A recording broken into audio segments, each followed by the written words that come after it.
Twilight Sword Dainsleif. Is this really what you want? Indeed, it is indeed. I will take every opportunity to hunt you down to the last man. So, where's the Traveler's sister then? Or is this guy supposed to be in charge? So, this is a hunt to you. I must say I pity you, Dainsleif. The death you dole out so readily to others is a luxury you yourself cannot enjoy. But today, that is the least of your worries. Do you realize that all your years of pursuing us are being rendered utterly meaningless, even as we speak? The riddles tire me. The overwhelming advantage is ours, at least for the moment. You know what that means for you. Like to see what makes you believe you've already won, or that you can still turn the Then tide of allow war. me to be frank. As far as we are concerned, our princess has already won by other means. And I do not merely mean this battle. No. Her Highness has achieved something far greater. For today, the Abyss Order's greatest wish has finally been fulfilled. Our Highness quietly infiltrated the Night Kingdom to exploit that realm's past experience with ley line reconstruction. And then used the Loom of Fate to reweave the ley lines of Conria. What? She used the Loom of Fate? Wait. Does this mean the attack on the Masters of the Night Wind was all a smokescreen to give her some cover? Oh no! Correct. As of now, our homeland has been revived. And all of my comrades that you have slain, Dainsleif, they shall forget the struggles that have beset them these past 500 years, and begin. What a load of drivel. Your falsehoods are riddles with flaws. My ears tire of your tedium. Right. You still need a few steps after that, such as finding a place to host the ley lines you just re-wove. Plus, if it was really so easy, Moika and the captain would have had a way easier time during the war. I have one simple question. If Conria has indeed been revived as you claimed, then where is it? You poor fools, clinging to delusions even after the truth has been plainly revealed to you. Think back on the past few days. Have you truly not noticed anything amiss since The girl. I sensed something strange in my dream. It was vague, but Oh, what does that mean? hard to say. I don't think it had any tangible effect on the Night King. It's like a signal that exists on a different dimension of reality. It might not interfere with ours or pose any detectable risk, but I just get the sense that something strange. Lumine in the Night Kingdom facing the Lord of Night.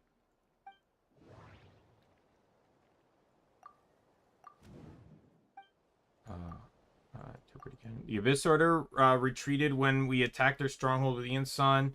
See, lolly, this isn't their usual style. The Abyss Order retreated when we attacked their stronghold. Fuck off. I clicked this. According to the guard stationed near the Masters of the Nightwind, many of the members of the Abyss Order are seen idling around during the lull in the conflict, even sitting down to meditate. I couldn't see the monsters that Dareth could see, and she couldn't see the ones I could. We could only see the monsters in each other's sight after making physical contact. Assuming he's right, then another possibility arises. Maybe I'm in a different time and space from Dareth. If she's Conrian like Dane suspects, then that means this revived Conria he speaks of might actually exist. Despite hailing from the separate time and space, Dareth has found a way to communicate with us. Whatever may be going through your mind right now, do not trust it. I urge you not to believe his lies. The notion that Conria has been revived is preposterous. Unless I see it with my own eyes, I refuse to entertain it. The only thing that should demand our attention in this instant, and that is silencing this man for good.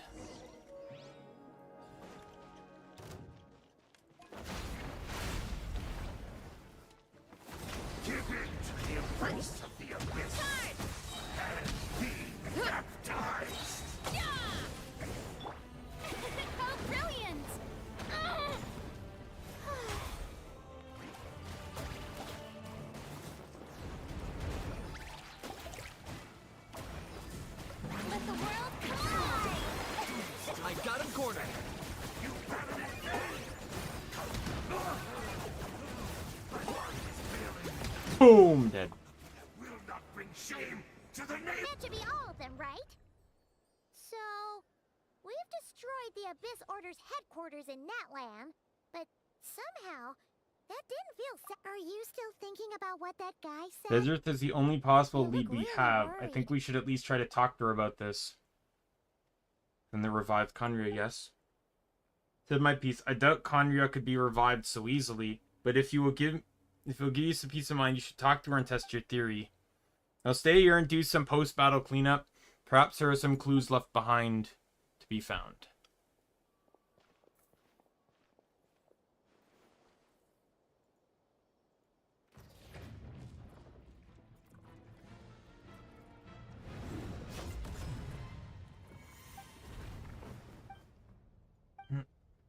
But your voice and attitude seemed familiar. My mistake. I should have made sure you were dead earlier. The curse of immortality has struck you too then, Hayden. 500 years on, and you still refuse to address me as master. Don't forget, Dainsliff. You may be the renowned Twilight Sword, while my arm has grown too feeble to swing a blade. But I taught you everything you know about wielding a blade. Your arrogance and malice cost you all of my respect long Be that ago. as it may, under the circumstances, I see no further reason for us to fight. The curse of immortality means neither of us has a way to completely destroy the other. Think to yourself, I intend to kill you 100 times over.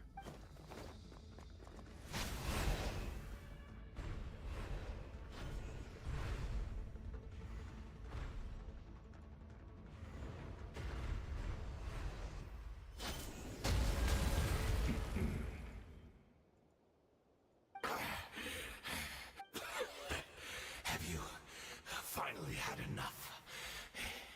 You were joking then, huh? Never, in all my worst nightmares, have I experienced anything close to the pain of 100 deaths. Surely, there's no point taking out all your hatred on me alone. I was just for your actions in the Abyss Order. If I took into account what you did in Conria, you'd find out how much darker your nightmares can become. All right, I believe you. Still, aren't you at least a little tired now? Why don't we sit down, perhaps? Chat a little. What? Not a fan of reminiscing about old times? Well, I suppose you don't have many fond memories to look back on. Never thought your side of the Abyss. I never thought you'd side with the Abyss Order, Hayden.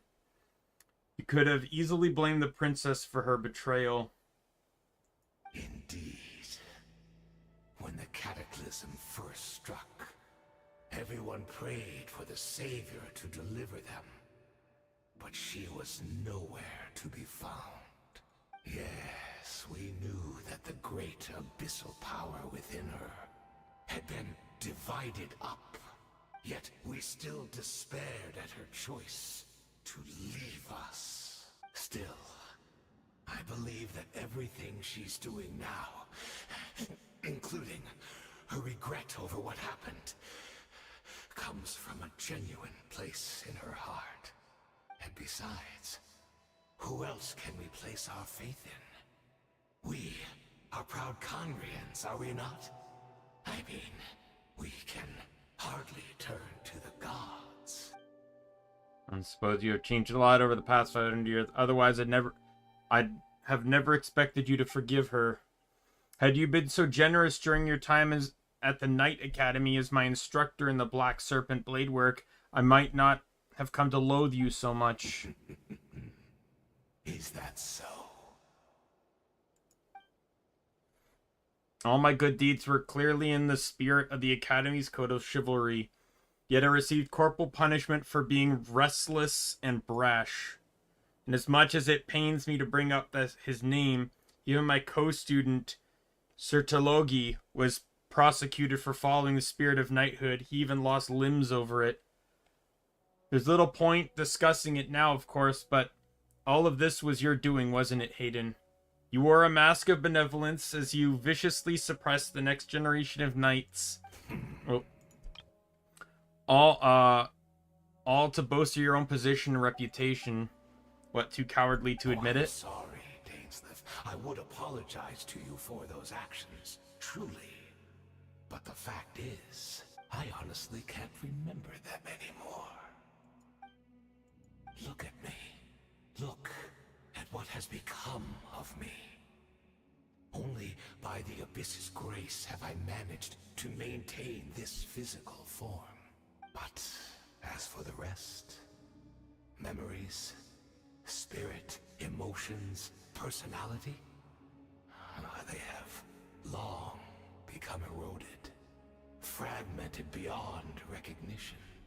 Even if mine was a past steeped in sin or in shame I once longed to hide, I would wish to remember it.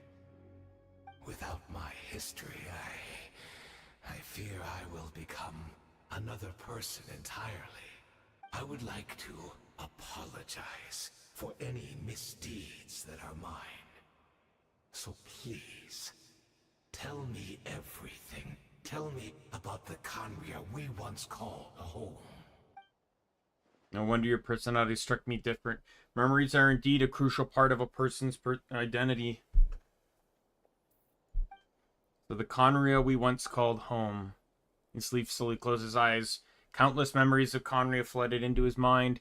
All the sights, memories, and feelings, everything etched into his heart and mind are gradually... How am I supposed to read that? You seem to remember much. Could you tell me more about it? About our golden age? Not interested. I have neither time nor the sympathy. Is that so? What a pity. But this will be quite sufficient, as long as the loom of fate heard what I could not.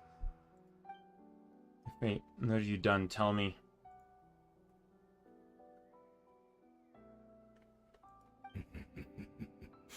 I'm afraid I owe you yet another apology, Dainsleif. You were right. I lied to you earlier. Your wits are too sharp to be fooled by me. The homeland hasn't yet been revived. In fact, even the ley line weaving is not yet complete. Think of ley lines as the collection of memories concerning a given place. To reweave Khaenri'ah's ley lines as they were 500 years ago, we would somehow need to retrieve almost all the memories of Khaenri'ah from that age. The loom of fate cannot weave without an abundant supply of memories. And so, we relied on everyone in the Abyss Order to provide what they could. Even though fragments are all that remain in most So him cases, sharing basically just gave him everything he needed? Share, the more that can be restored. The fate is running as we speak, and the so-called meditation your members have been performing is... Its purpose was to supply the loom with memories, wasn't it? We are people in exile, stranded 500 years in the future. Will weave our homeland anew and bring the nation of our dreams back into the real world. Ah, what a glorious undertaking! What a shame it had to take this long. After 500 years, most of our memories have faded, and a world woven from broken memories shall itself be broken. Durham's supposed to come in. You look for assistance from your mortal enemy who has sworn to hunt you down. For you possess a ring left to you by your elder brother, which continuously resets your body's condition. Of course, your memories are susceptible to erosion just like ours. but of all Conrians who remain, you are sure to remember the most. We had to obtain the memories in your mind, whatever the price. Even if it meant sacrificing our entire army as... Your true will lure me here, guide me to the state of meditation and access my memories. So be it. Few of my fading memories for your entire army, that strikes me as a fair trade. I appreciate your generosity. You're gambling everything you have on the loom of fate. This could be a costly mistake for you in the long run. But that is the gamble our Highness has chosen to make. And thanks to you, the loom of fate has now finished weaving the ley lines. New Conria is complete. Enough about your beloved leader. You said you would pay any price for my memories, did you not? In that case, prepare to be slain another 100 times for your deception. I hope it was worth it. I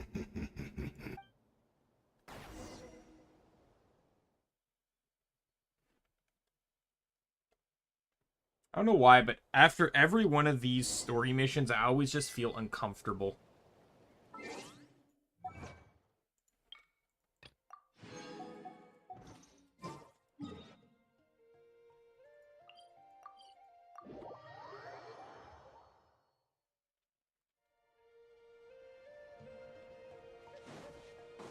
It's Judith! Great!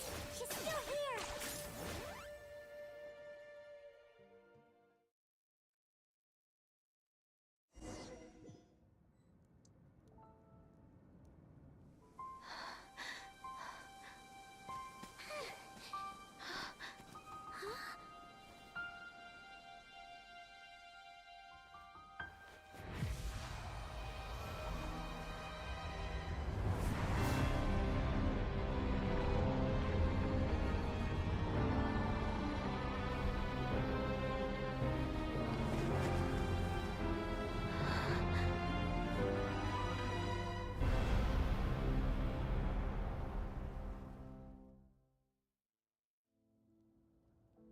Be the Cataclysm?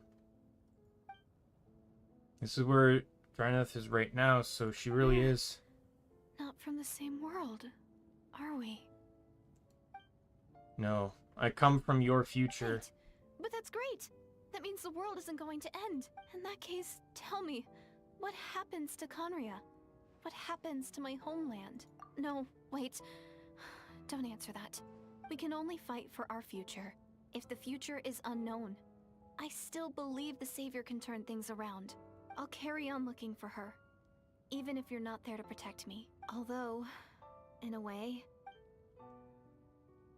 I've already found my Savior. It's you. You protected me, and I believe you can protect us all. You're the one who can change everything. It's just too bad that we're not from the same time or place. Time and space always occur during these events too, right? Like the last one, and then the one before that with the, like... Oh, one last thing before I forget. The I know how Sumeru much you one wanna and find the your sister. Fontaine one. Surely she must be desperate to find you too. So, is there anything you can give me as a memento? Proof that we met? That way when I do find her, I can convince her that you're also searching.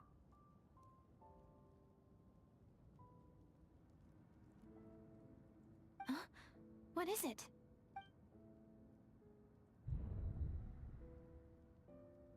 That hilly trill was her.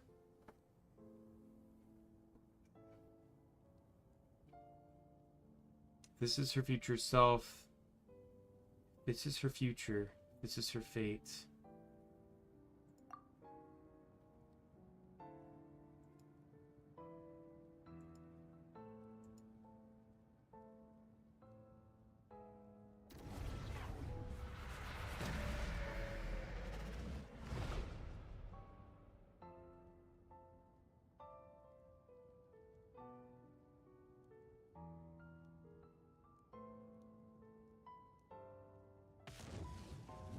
I mean,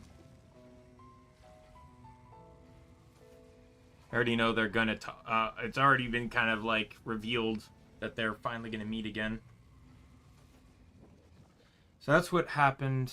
Surat, the ruler of time, must have had a hand in this. There's no other way that this meeting could have taken place. I knew only the ending. I've always been curious about the events that led to it. When the cataclysm first began 500 years ago, I, as the princess of Conor... What confuses the fuck out of me with this story, she's the princess of Conria. Where the fuck is Ether? I'm so confused. Like, that's the big confusing thing. Were they separated before that? Like, I'm so confused. Because, like, that's the part. It's like, when were they separated? My belief is that they both fled during the cataclysm. So where was Ether before the cataclysm? Right? Like, I'm so confused.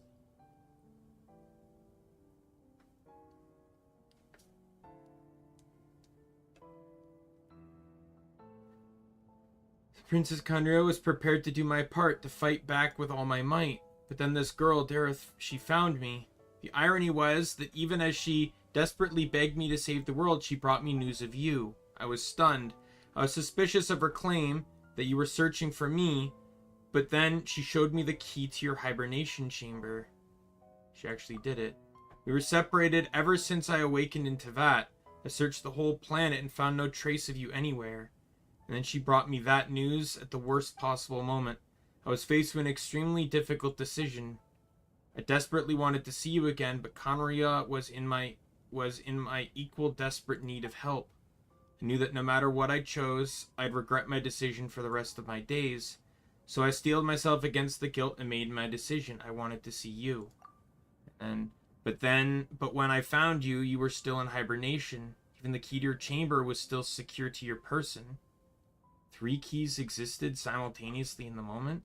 I couldn't make sense of what I was seeing, but there was no time to think. I grabbed you and ran. That's where we are right now, an intersection in our memories. This question has haunted me for the past 500 years. I never imagined the answer could come to me like this. So my action 500 years in the future set everything in motion. Are you mocking me, Istaroth? Succeeded in bringing us together, but unfortunately it is a version of us 500 years apart. She hoped the Savior would rescue Conria, save the entire world, but instead the news she brought led the Savior to make the complete opposite decision. How awful. Is that her fate? Is that how her story must end? You've been revived? Have you done what you set out to do? Not yet. But I've taken a very important step. Now the ley lines of Conria are complete. I've always thought that Tevat's ley lines were locked by the heavenly principles. No more can be added, and existing ones cannot be replaced. But then I learned that Natlan's Night Kingdom appeared to be an exception to the rule, as it has intrigued me ever since. So I directed the Abyss Order to feign an attack on Natlan, buying me some time to enter the Night Kingdom and negotiate with the Lord of Night. Fortunately, for other reasons, even the Night Kingdom cannot host any new ley lines. The most I could get was some room to carry out the weaving process. I'd say that even she can only reconstruct Natlan's ley lines. It's possible for the same reason. Still, I received the Lord of Night's permission and activated the Loom of Fate. Using an Intervat as the base, I was able to grow a realm based on the Conria of 500 years ago, superimposing it over present-day Natlan space-time. The superimposition is what allowed you and Dareth to cross paths. It's not my dream. She's not lying about that, at least, but what I don't understand is why did the Lord of Night agree to this? After that, the new Conria was enriched with memories of the old, drawn from the Abyss Order's memories of their meditation sessions. Those memories as raw materials, and the superimposed realm as a template, the Loom of Fate finally finished its work. What I now hold in my hands is the Atlas of the New World. This is the product of the Loom of Fate holding with it the entire network of New Conria's ley lines. With this, the nation once known as Conria can rise again. One day I'll find a suitable host location for it. Why is reviving Conria so important to you? I don't understand. Is this really just because of guilt? When I first arrived in Conria 500 years ago, my memory was completely blank. It was only after I had served as their princess for many years that I slowly began to remember everything, including you. Your memories were erased? But recovering old memories didn't simply erase the part of my life I spent in Conria. I still see it as my second home. That is why my guilt weighs so heavily on me. But even so, that only constitutes part of my motive. More importantly, if I wish to speak with the heavenly principles as an equal, I will need the might of an entire world behind me.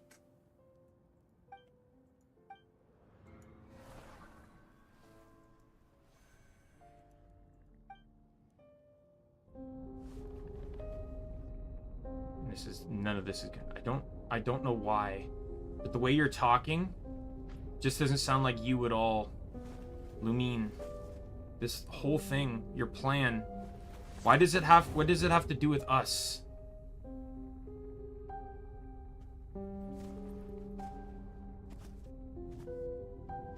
All along, it's only ever been about us.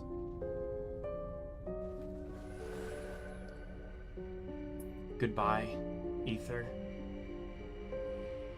We will begin anew at the end of your journey.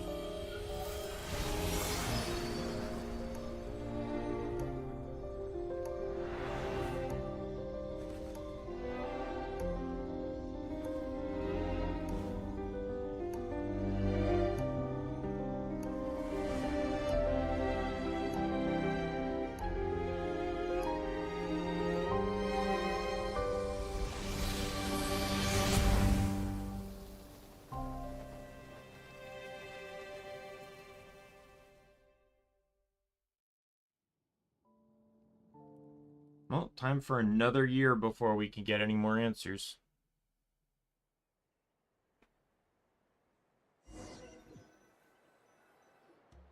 Our hero is back. Everyone's been waiting for you. At least you remember. I remember I wasn't the only one that was viciously disappointed last year that you weren't remembering anything. Retreat before our forces even arrived on the scene. All thanks to your efforts, no doubt. Oh, and Mr. Dainsliff's, of course. What's wrong? You look upset. Paimon doesn't know the details either. The traveler just disappeared after taking Deirdre's hand. It was like they got sucked into another world. Paimon was looking all over for him, and then he suddenly reappeared, right back in the same spot. But looking a lot Just need some time to more take everything in.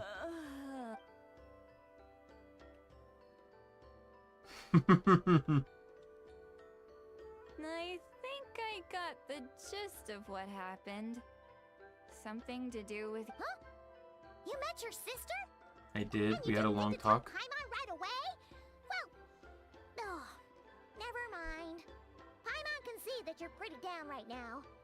But let's go over everything later, alright? What your sister accomplished? It all but defies comprehension. I was stunned when I heard about it too. But what surprised me the most was that the Lord of the Night actually chose to allow it. It caught me off guard too. I would never have expected the Lord that. of the Night did try to explain it to me, but in a word, it's complicated. During the war with the Abyss, Mawika had an argument with the captain. Mawika believed that we should fight to protect our culture and memories, while the captain believed the preservation of the ley lines should come before all else. So, the Lord of the Night was very intrigued when presented with the Loom of Fate, and informed of its ability to weave ley lines. She saw your sister's actions as a potential third option, namely to preserve an entire nation in the form of an atlas. See, this concept though is what's leading me to believe that certain characters that are dead will become playable in the future, such as the Goddess of Dust, the other, like some of the other Yaksha, because their designs are too unique to just be forgotten. However, I Right. believe she imposed an additional condition of her own. An additional condition? Did she ask for something in return? No idea. She wouldn't tell me what it was. Huh. Alright, well, let's not overthink this for now. We just won a war! Time for a well-earned drink to celebrate. I trust the Lord of the Night unreservedly. I'm sure she only involved herself to take a problem off our hands, so it's one less thing for us to worry about. Don't you agree, Traveler? It still feels like a mess, Come on, though. let's head back to the Collective of Plenty. Oh, Verissa should be there too. We'll treat you to a real feast. Sorry, but there's somewhere I want to go. Somewhere else I want to go first. Huh? Back to that cave. Ian-san, leave him be. This might be hard to understand for an extrovert like you, but some people need alone time to recharge every once in a while. Traveler?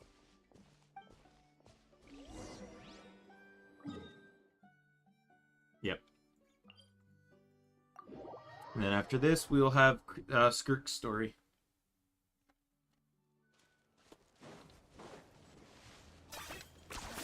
You really are. Yeah, I don't know why it is. Like, it's good writing, don't get me wrong, but you get these kind of stories once a year, and they always just leave me unsettled. And I guess it's because it's like unlike Archon, like main nation Archon quests or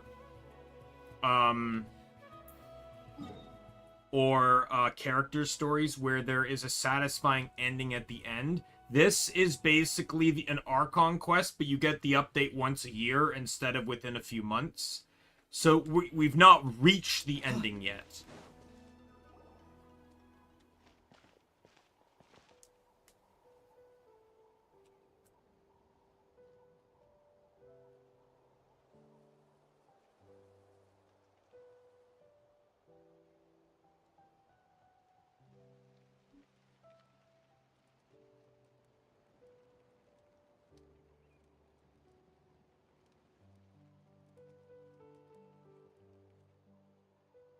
You know, you fall asleep. So basically, the understanding is she had to choose between her brother and the failing nation of Conria. She chose her brother. Conria failed.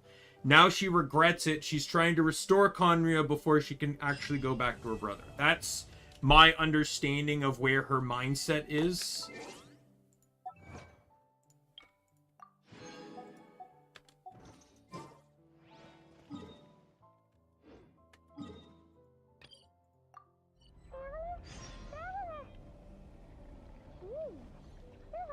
There's that kitty over there. What's up with you today? Oh, his voice sounds so far away. You feeling okay? We've been traveling all over lately, so maybe you've come down with something. That's it. We're getting Baiju to check you over. We know several doctors. Why does it have to be Baiju? Like, no offense, but we could also go to Sibling. We could also go to Barbara. Though, arguably, they're all different. Like, Sijuin's dressed more as a nurse, but she's still technically a doctor. She's just not human. And then Barbara's more of a healer. Like, I don't necessarily think Barbara knows medical terms. She just heals people. Like, I don't think Barbara could really... Barbara knows, like, ointments and stuff, but I wouldn't test Barbara's knowledge against Baiju's, for sure.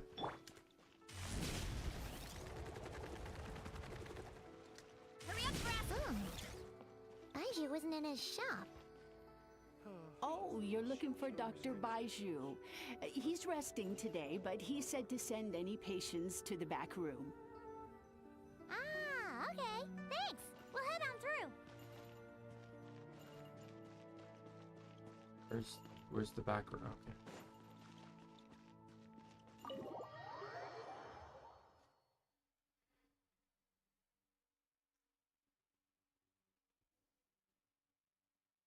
You gonna be voiced? She's not. I think he is, though. Do we have a special guest? Traveler, Yeah. Paimon, welcome. What can I do for you? Traveler. He looks absolutely beat these days. He has these huge dark circles around his eyes, like he hasn't slept a wink. And he keeps spacing out. You have to call his name several times before he snaps out of it. What do you think it is? Is he sick? Seeming prone to sickness? I find that surprising. I'm not sure. Very peculiar. In all the time we've been acquainted, this is the first time you've come to me with a health complaint. Come, let me take a look at you.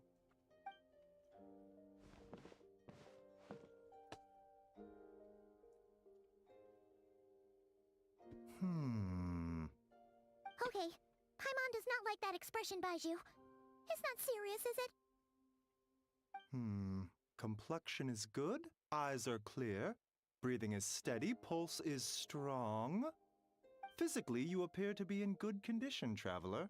In theory, your energy level should reflect that. You should be feeling right as rain.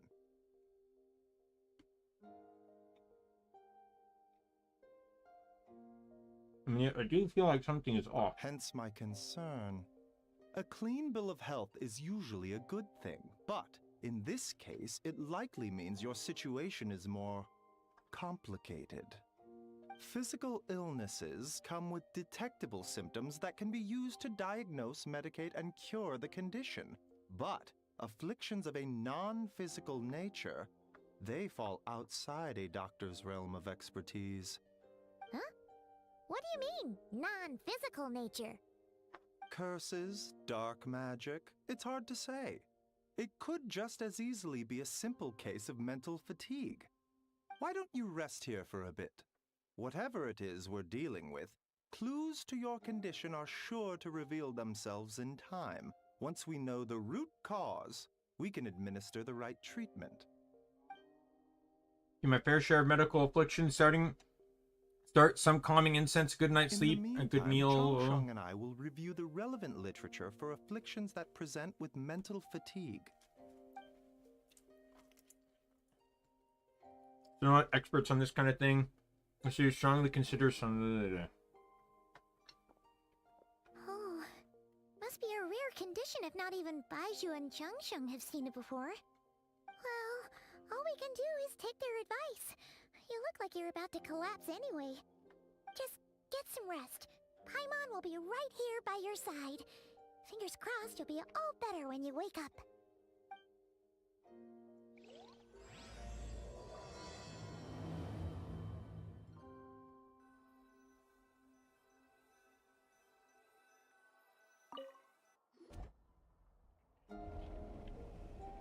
Gonna wake up somewhere else?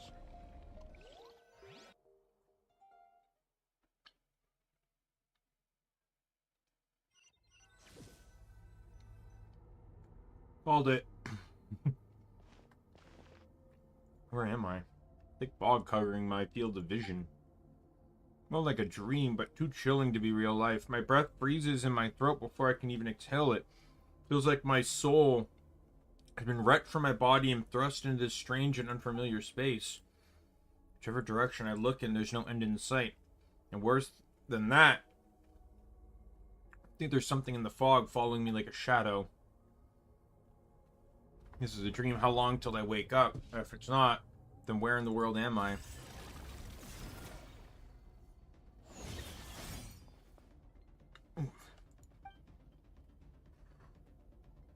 In the world, something just pierced through the fog and stabbed me in the back, but there's no blood. Isn't that coming from the wound? This familiar looking spike retreated back into the darkness. Inside, it feels like a part of me is missing. Now another wave of fatigue is washing over me.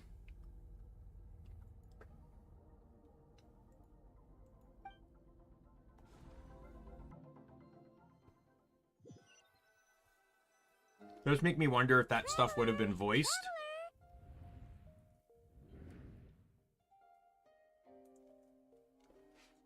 Rise and shine. Time to wake up. For once, you're making Paimon look like an early riser. Need you to check to see if there's a cut on my back. What? Did you scratch yourself in your sleep? All right, let Paimon take a look. Nothing? Nope, nothing there. Okay, don't panic. Paimon heard that dreams tell us what we need.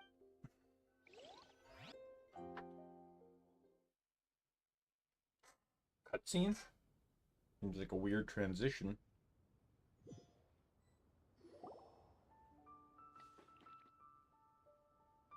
Paimon head to Wamen restaurant, sensing that something isn't right. Paimon orders a bunch of dishes to cheer you up.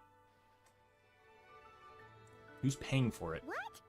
So, in this dream, you were trapped in a weird place with thick fog everywhere, and then a spike came out of nowhere and stabbed you in the back? Oh. Okay, well, that's a new one. So I guess the quest, though, did kind of answer. So, like, I guess when they landed on the planet, Ether was in hibernation while Lumine was in Conria. And then the Cataclysm, she pulled you out of hibernation to try to escape. And the Heavenly Principles, or whatever that unknown goddess was, captured her to pull her back. And then did something to you. Maybe you got sent forward in time or something, because as it seems, it's like you just appeared there. Paimon obviously has something to do with the Heavenly Principles as well. You can't have a character that's unique and as distinct as Paimon and not have her be something that's secretly important in the long run.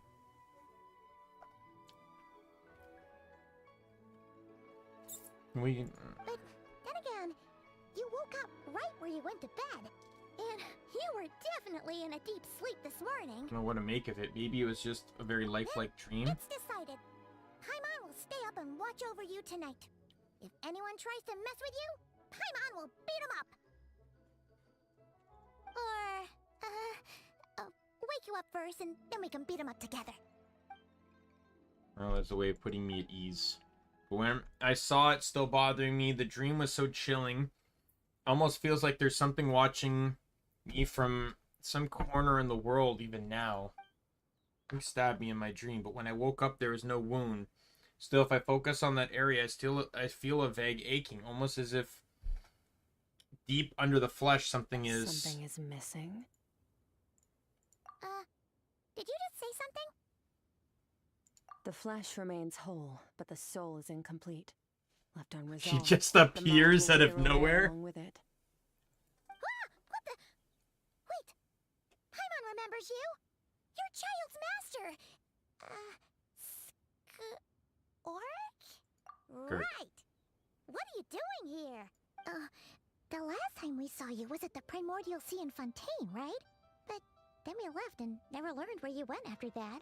Child's been looking everywhere for you, by the way. What brings you to Daimien Restaurant of all places?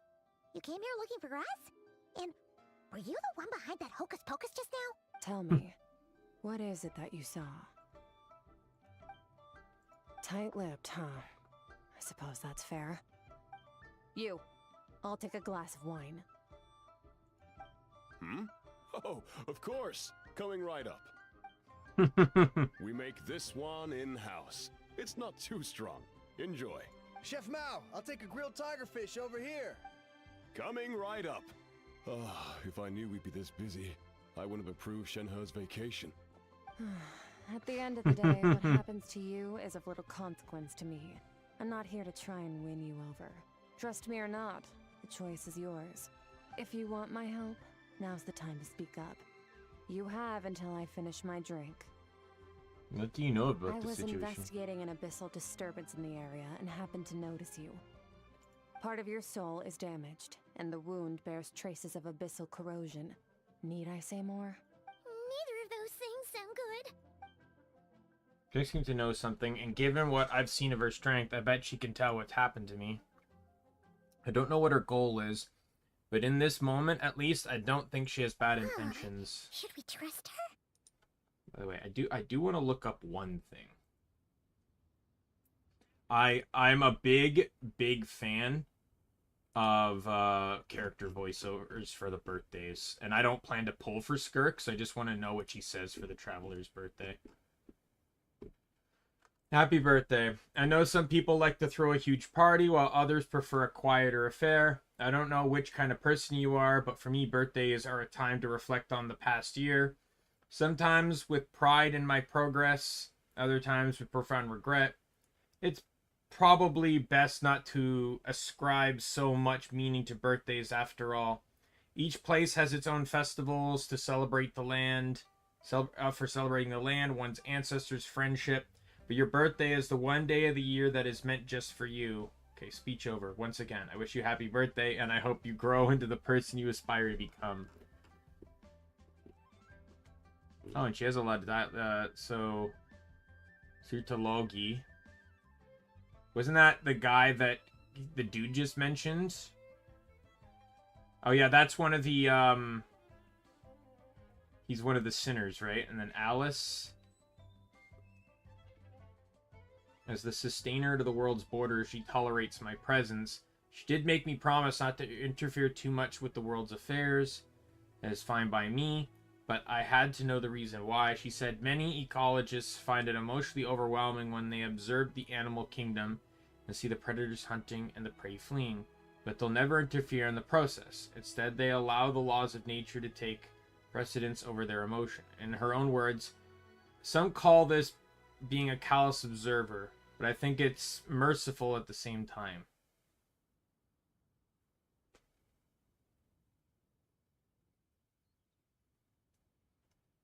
And there's Dainsleaf. So yeah, she's her master is Sutalogi, who Dainsleaf knows.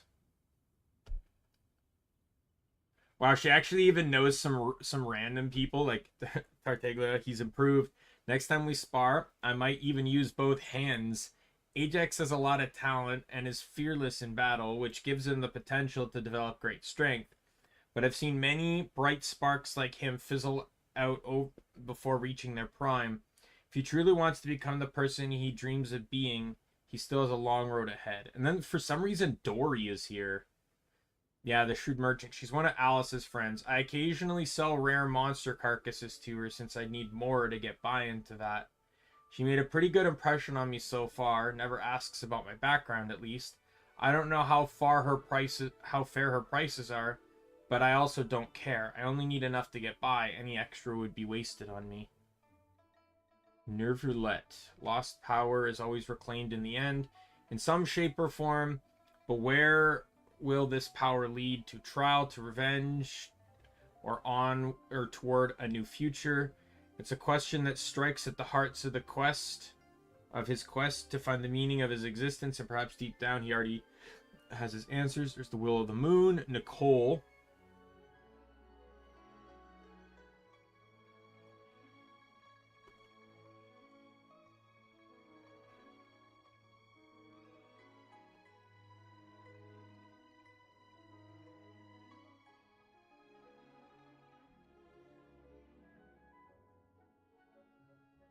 Interesting. I'll probably keep this page open, and once someone uploads the audio clips, I'll read them. That has something to do with what's going on with you. But we could always find a different expert on the abyss to help us out.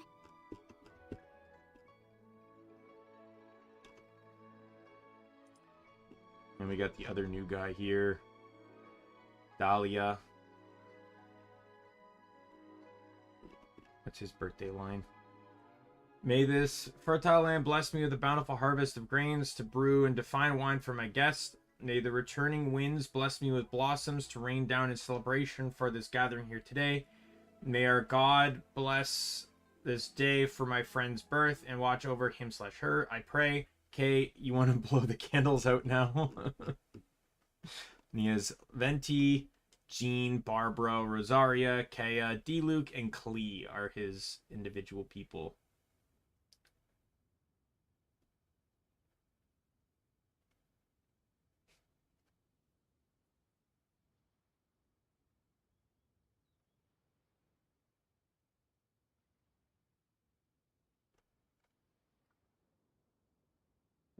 Bob, Rosario and I are close friends. I'm so used to her habitual absences from church. So I'm used to her habitual absences from church.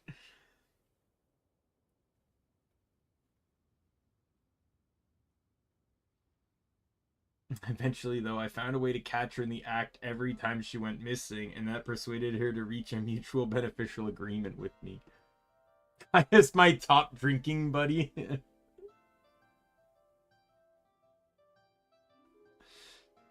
I want to hear the Klee one, sorry. Then we'll get back to this, sorry.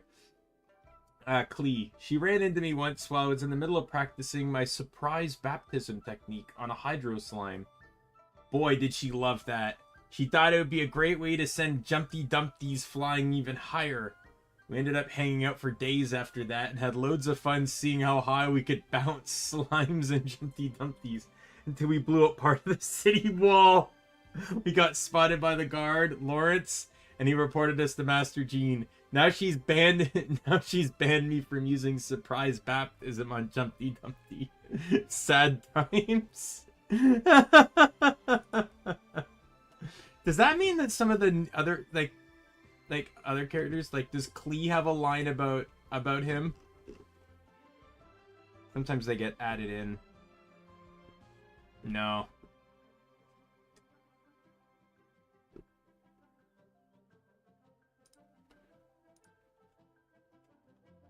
Yeah, and that thing she said about your soul being damaged is scaring, Paimon. Definitely something we should fix sooner rather than later. Skirk's an interesting one, that's for sure. But from what Child's told us... 1, 2, 7, 10. That'll do. Well, have you made up your mind? What I saw was a dark place shrouded in dense fog that wouldn't disperse. So, that's all we know, Miss Skirk. Ma'am? So, you couldn't disperse the fog. I understand. Come find me in the Guili Plains when you're done here. Oh, and I left cash for the drink on the table. Settle the bill for me, will you? Oh, okay. Huh? Are Mora normally that big? Like, that's absurdly large for a coin. She disappeared.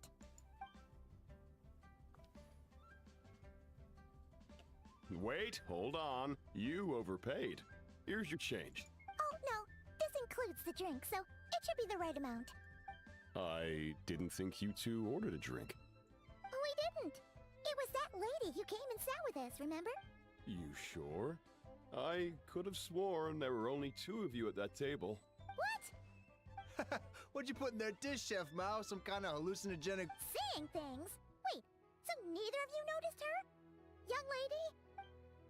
Oh. Maybe rings a bell. Looks like I did open the wine jar, so must have just slipped my mind. In any case, that settles your bill. Come again soon. Oh, check please. Coming. Okay, what was going on there? It's like they didn't remember Skirk being there at all. Even Paimon was half convinced we hallucinated the whole thing. But that Mora she left for us was definitely real. Oh, this whole situation is giving Paimon the creeps. But anyway, she told us to head to the Guili Plains, right? Let's not keep her waiting.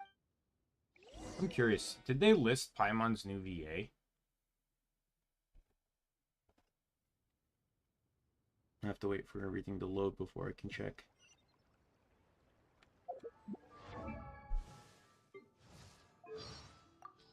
No, still listed as Karina, even though it's not Karina anymore.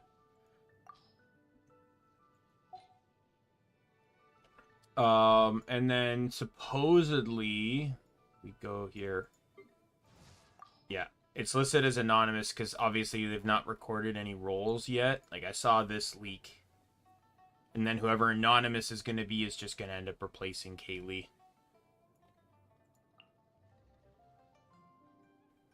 Miss Yelan's ancestors used to serve the Qixing. My grandfather and her family...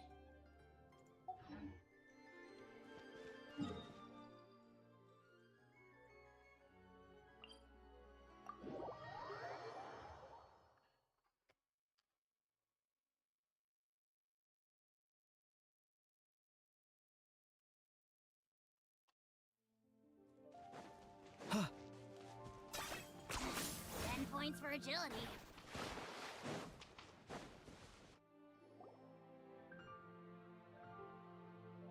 Whoa! What are all these these Rift Hounds doing here?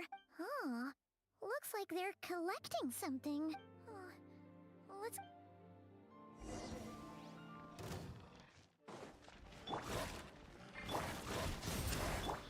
Shower me with praise! Headbutt! Hi! Oof!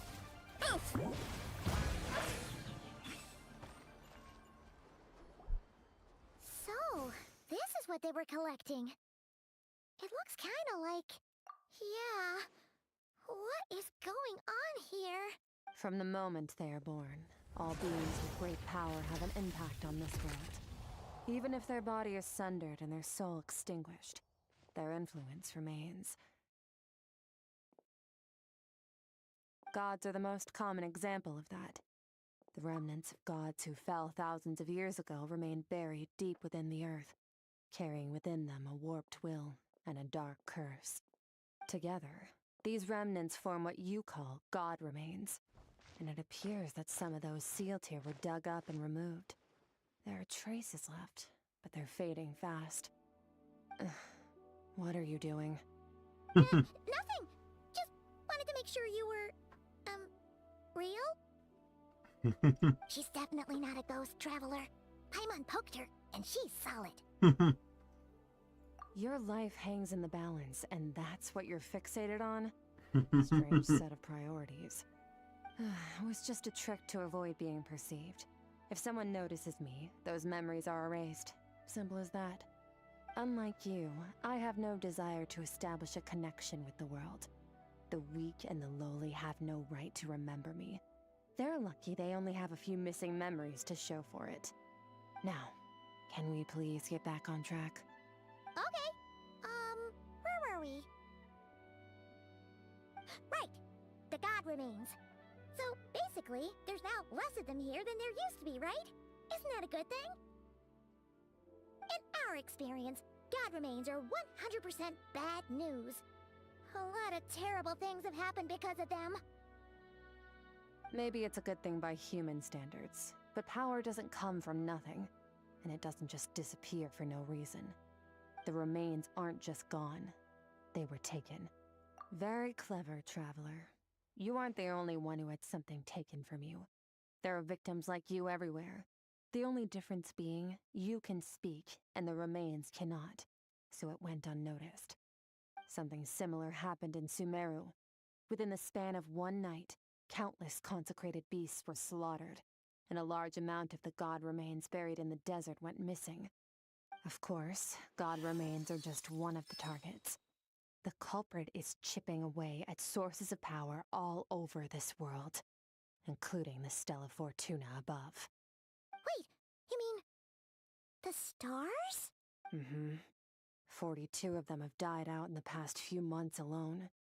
In Conria, people believed that powerful individuals have corresponding Stella Fortuna. Even should that individual fall, their Stella Fortuna would not disappear, but gradually evolve into a new constellation. Yet now, stars are disappearing from the skies entirely, and it's not hard to deduce what's happening to the power they contain. Something has been leeching power from this world like a parasite steals nutrients from a host. And now, it's no longer satisfied with the remains of the dead. It wants you. This time, it only took a fragment of your soul. But next time, there's no telling how far it could go. Well, why me? No one knows. All I know for certain is this. Getting back what you lost will not be easy. Considering how much power this entity has stolen, it must be a god-level being by now at least. But that's not the real concern. Souls are fragile things, and yours could easily be crushed if you go up against it. So you're gonna help us, right? We're going to help each other. You are my ticket to uncovering this thing's true identity. Well, great! You seem super strong, and you know a lot about the Abyss, so Paimon will take it. Don't get all mushy on me. All I'm doing is helping you get back to normal after a sudden crisis. And I should warn you, getting mixed up with me can have unforeseen consequences. We're on very different journeys. You don't want to be in my debt, trust me. You help me uncover the truth behind this entity, and I'll help you recover what you lost. This is a transaction, that's all. You would do well to remember that. Yeesh! You'd think she'd be a little friendlier since she's agreed to help us. But nope, she's just like when we met her in the primordial sea. Well, whatever. If that's how it's gonna be, then she doesn't deserve our friendship. What she does deserve... Paimon's... Anyway, the important part is that Frosty we lavender get her soul melon. back. So, let's follow her and see what sort of plan she's Seems a got. bit unnecessarily long, not gonna lie.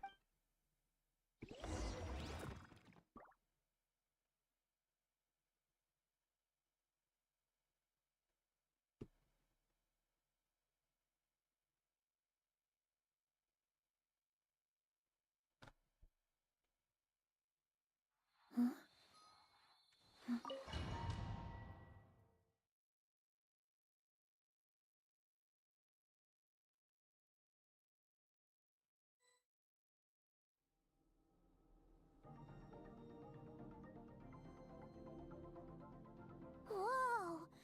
This place is way bigger than Paimon expected. Where are we? The hell, did the music just change to a Mario This Kart is where track? I live. I suppose it's the closest thing I have to a home here. Seems more like somewhere in the It abyss. is. I brought you here because time flows differently in this place. I don't know how much Ajax has told you, but when he fell into this space, I mentored him for 3 months. In that time, only 3 days passed in the outside world. Ajax? Oh, right! That's Child's real name! Yeah, Paimon remembers him mentioning something like that. So, a month here is equivalent to 1 day in the outside world? That should mean we're safe from that power-hungry soul snatcher for now. Yes, well, I didn't bring you here just to show you around. In the outside world, the Traveler could be attacked at any moment. But coming here has bought us quite a bit of time. Now, we just need to figure out how to investigate that place you saw. The one full of fog. Both your description and the abyssal disturbance I felt point to that space having some connection to the abyss. It could even be a domain similar to this one. The thief who stole that fragment of your soul is hiding there. But the abyss is a chaotic and turbulent place. If we want to pinpoint their location, we need to see what that space looks like without the fog. Abyssal power can grant a special form of sight. Have you ever wielded abyssal power before? Not that I'm aware of. Do you plan to learn? I'm kind of at the odds of the Tracks. abyss. All the information you have suggests the abyss is something sinister, and that abyssal power is a wild and dangerous force that always spells disaster. And you're saying that's not true? Depends on your perspective. Floods and hurricanes take countless lives too. But if one day you gain the power to control them, what was once a calamity is now just another tool in your arsenal. I'll respect your opinion, though. Just means we have to turn to the second best option. A little abyss crystal that contains my power. Wear it on your head, and we'll be able to perform dream mirroring when we fall asleep. Dream mirroring? It means experiencing whatever the other person is dreaming. Everything they see, think, and feel. Since you haven't studied the art of using abyssal power, and have no plans to jump in the deep end right now, I'll have to do the investigating for you. With dream mirroring, every time you slip into a deep sleep, I'll see with my own eyes whatever scene plays out in your mind. Then, I can guide you through the dream environment, and we'll take back what was stolen from you. Huh. You make it sound so simple. Well, all I need to do is wait. Anything else you need me to Tough do? to say. This is an unprecedented situation for both of us. Even assuming we do manage to find where this entity is hiding. Like I said, getting your soul fragment back won't be easy. To play it safe, I need to give you some special training first. Wait, you're gonna teach him some of your martial arts? Does that mean the next time we see Child, we have to treat him like our senior? Do as you want. For my part, I don't see you as my disciples. You're already a pretty good fighter. All I'm planning to do is build on your current skills and train you for the specific scenarios that I think we might face. But that's enough talk. If you're ready to do this, then come with me. Time might be more lenient here, but that's no excuse to waste it. Oh, she moves fast. Paimon can hardly keep up with her. So, special training, huh? Kind of a rare opportunity. With your skills, there's not a lot of people qualified to train you. The last time something like this happened was probably anti-Raiden Shogun training, right? Oh, feels like a lifetime ago. Skirk seems pretty strong too, though. Remember how she said that the all-devouring narwhal was just her master's pet? Maybe we really will learn something here.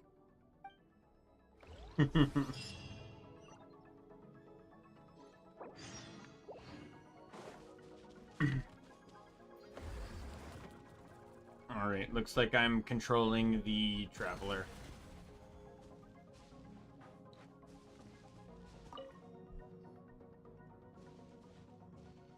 Ready?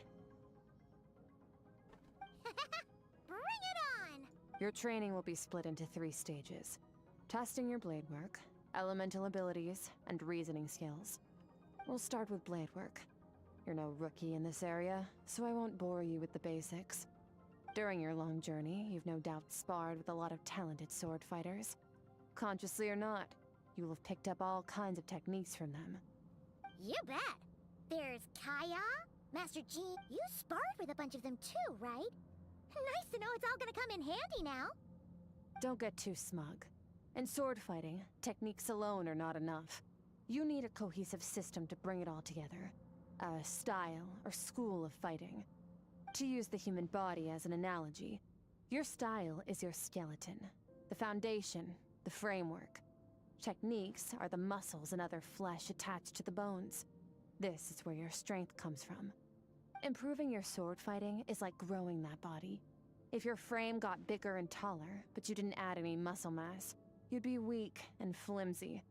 Then again, if you packed on pounds of flesh without a big enough frame to support it, you'd end up bloated and unwieldy. Understood. You need to do some introspection. Take a good, hard look at your past experiences and figure out which parts of what you've learned are just techniques, and which parts can be used to form your own system of blade work. Only then will you get the full utility out of all your thoughts and observations along the way. Only then will every strike you deliver make perfect sense. Wait, is that it? Paimon thought you were gonna teach him some cool new moves. Like when you went swoosh and opened a tunnel to another place. One day, you'll reach a new level of power where you realize that even that's as basic a trick as any other. But right now, our sword styles are so wildly different that teaching you mere techniques is pointless. There are no shortcuts in the pursuit of power. Failure is your best teacher, and rigor is your coursework. That's all I have to say. Time to make a start. Train until you're satisfied with yourself. Now focus. Destroy the crystal columns as swiftly as you can.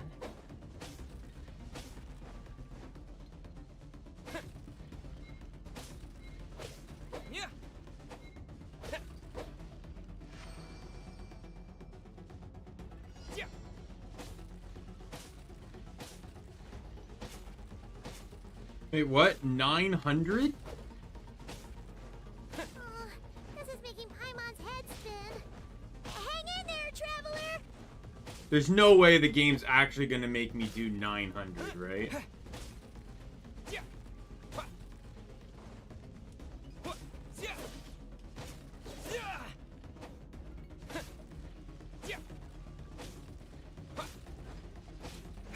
Like, no fucking shot.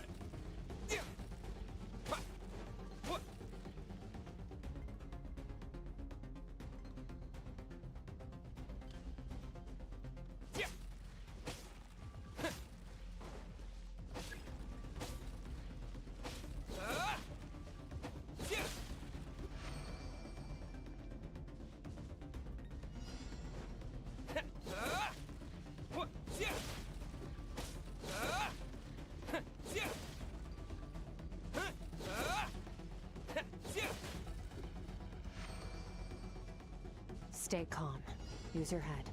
You have to keep it together.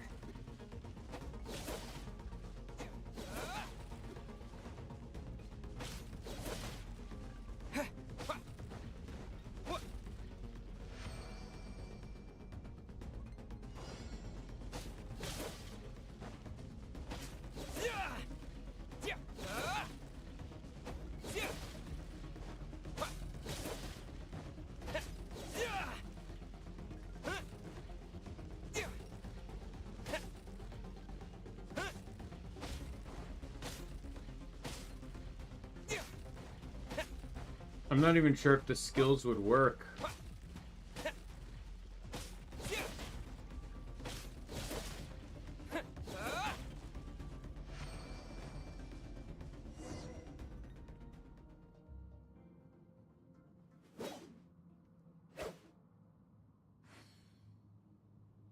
View of sword work.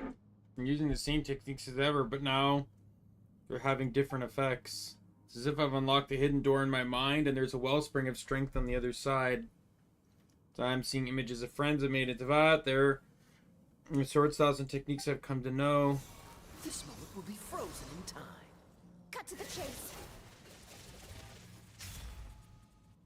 No, Consider a she's moment only to choose voiced between because you and another person they and reused ask sound. yourself, what lies beneath the surface?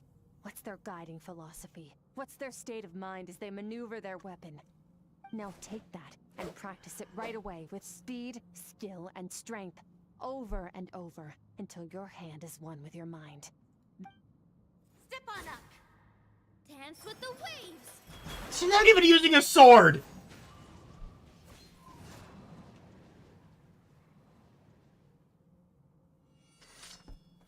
Top of that, can we really call, like, sometimes I question the idea to call certain people like Nilu sword masters. She's a dancer. She's a dancer that has a hydro vision and a sword.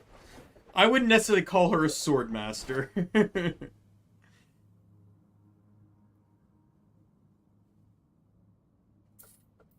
You start to I tire. went to sleep. Empty your mind, but do not stop.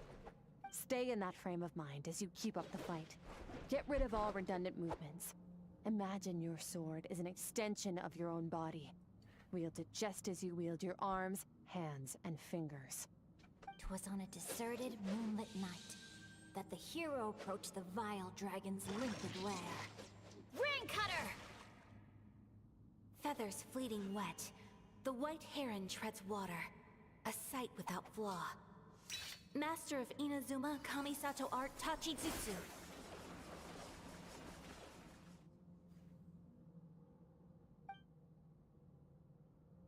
Are we gonna see more? Like, are we gonna see, Shinobus? Like, are we going through every single sword character?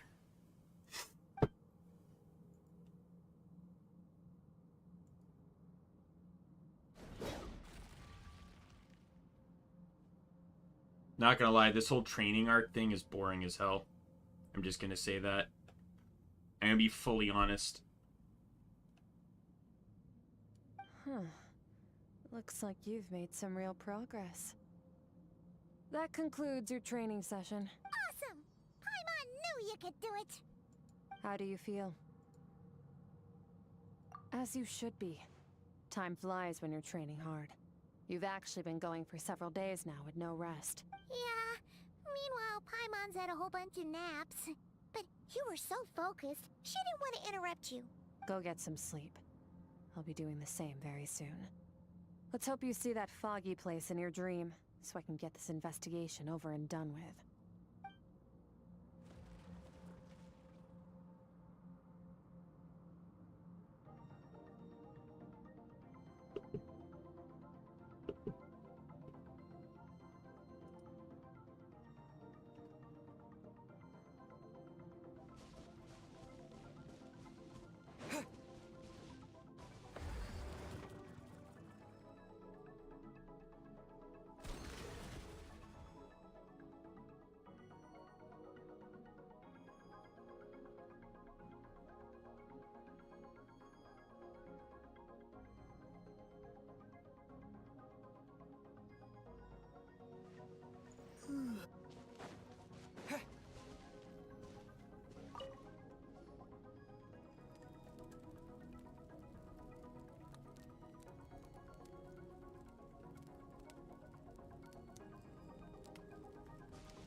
Have I been pulled into that place again? But Skirk said that the dreaming mirror would kick in when I fell asleep.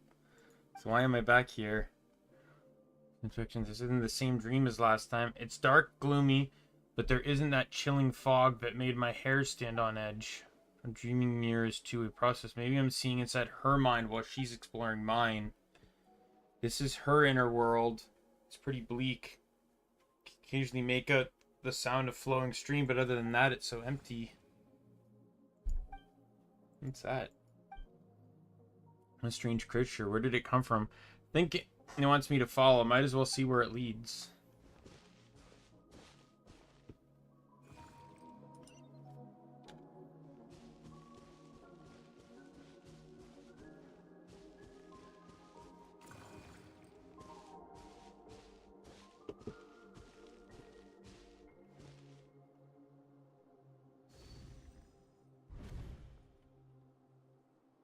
Skirk, why are you skipping classes again? We've talked about this. 'Cause he's a crabby old man, and he's a boring old man. I don't like going to his classes. Excuse me. You shouldn't talk about your teacher like that. It's very disrespectful. All right, let's not get into a big fight about this. Skirk's learned what she needs. There's no point forcing her to sit through more classes if she doesn't want to be there. But I'd still love to hear about what you got up to yesterday. Why don't you tell your dad all about it? I went diving, and I saw this huge fish. I never knew they could get that big. It looked kind of dumb, though, with that stupid big fat head. I tried to shake its fin, but it just spat water at me.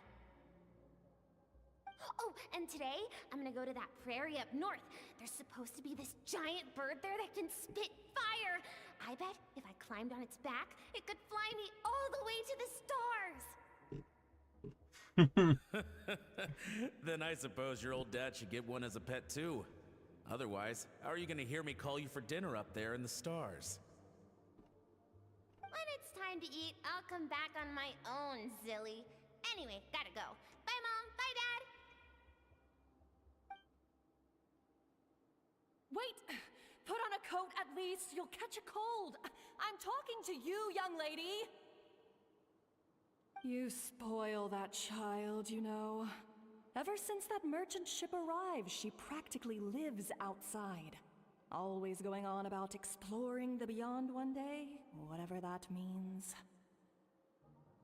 Ah, let the kid do what makes her happy.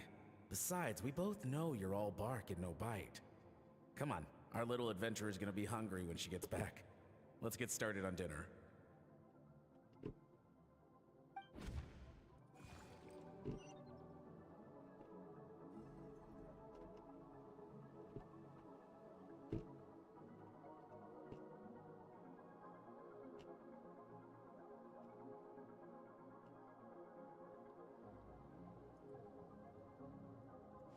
All right.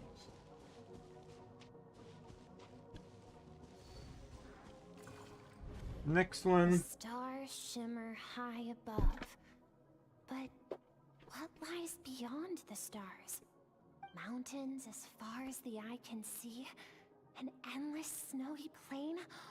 Or maybe buildings taller than the sky, like the people from the merchant ship said? I can't be the only one asking these questions. The universe is fascinating. If only I could meet some other people like me. We could set sail together and explore every corner of the world. I'm sick of being a kid. There's so many amazing things out there, and I'm ready to see them all. But for now, I'm starving. Better get back.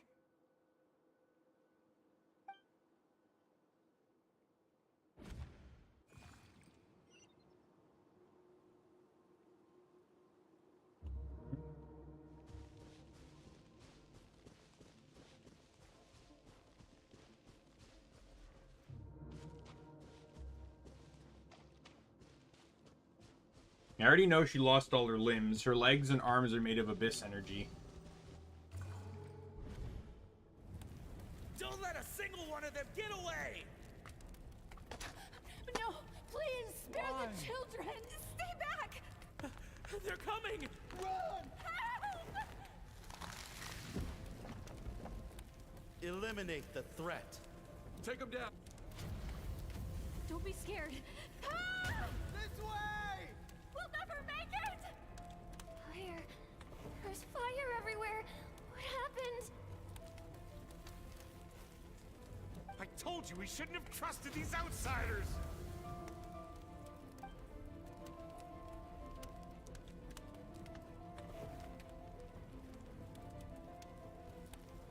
Why are you doing this? What did we do to deserve this? We welcomed you with our finest food and drink, showed you the best our home has to offer, gifted you cloth dyed by our own hands. And this is how you treat us? Run! Save yourselves! Captain, Zone 3 is clear and we have Zone 2 surrounded. Begin extermination. Remember the orders from upper command. No one is to be left alive. Rest assured, sir. We have enough munitions to annihilate these savages and burn their entire civilization to the ground. Good. The only ones who put up a real fight are that man and his wife, correct? What's their status? We shot the man in the ankles and the wife broke her wrist attempting to fight back. They won't be doing much more fighting. They're holed up in their home for now, but they won't last long. To prevent them from making some kind of last stand, we're planning to clear out the other zones first so we can send a bigger squadron to surround them. Well, well. Turns out some of these beasts do know how to use their claws. Now the threat these savages pose will be undeniable. Let them cling to what's left of their lives for a little longer. Once the other zones are cleared, I'll cut off their heads myself.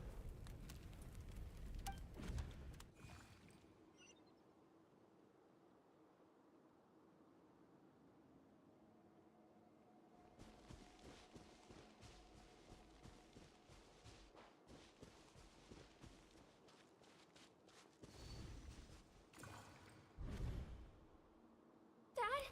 Mom? Skirk, you're all right. Thank heavens. I'm so happy to see you, sweet girl. But you need to go. It isn't safe here. They'll be back any second. What happened? You're bleeding a lot. Dad? Mom?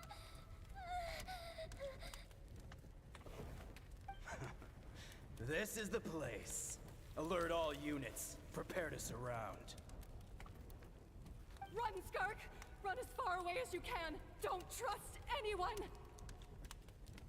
Your dad and I, we're not afraid to stare death in the face, but we need you to survive. My clever girl, so curious. You're already so brave. I know you're going to grow up to be such a positive light in this world. Whenever you miss us, just play this song. Remember, life is a gift. Don't let darkness claim it. Break down the door! Look what we have here. A savage that can pluck a tune. Well, the show's over.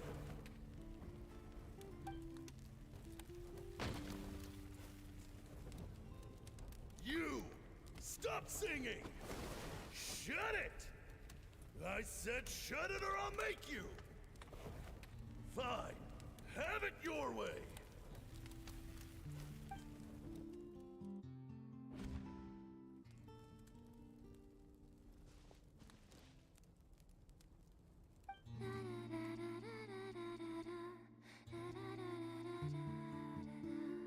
It was like when they actually dubbed the singing.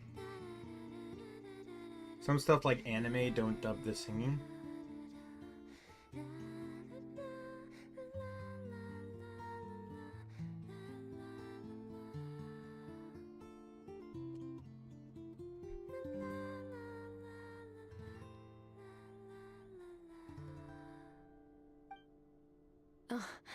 You're awake. I found a few clues while you were asleep, but it's only a start. Now, time for the second stage of your training. This time, the focus is elemental energy. Come find me when you're ready to begin. We're not even gonna talk about how we saw her dreams. Man,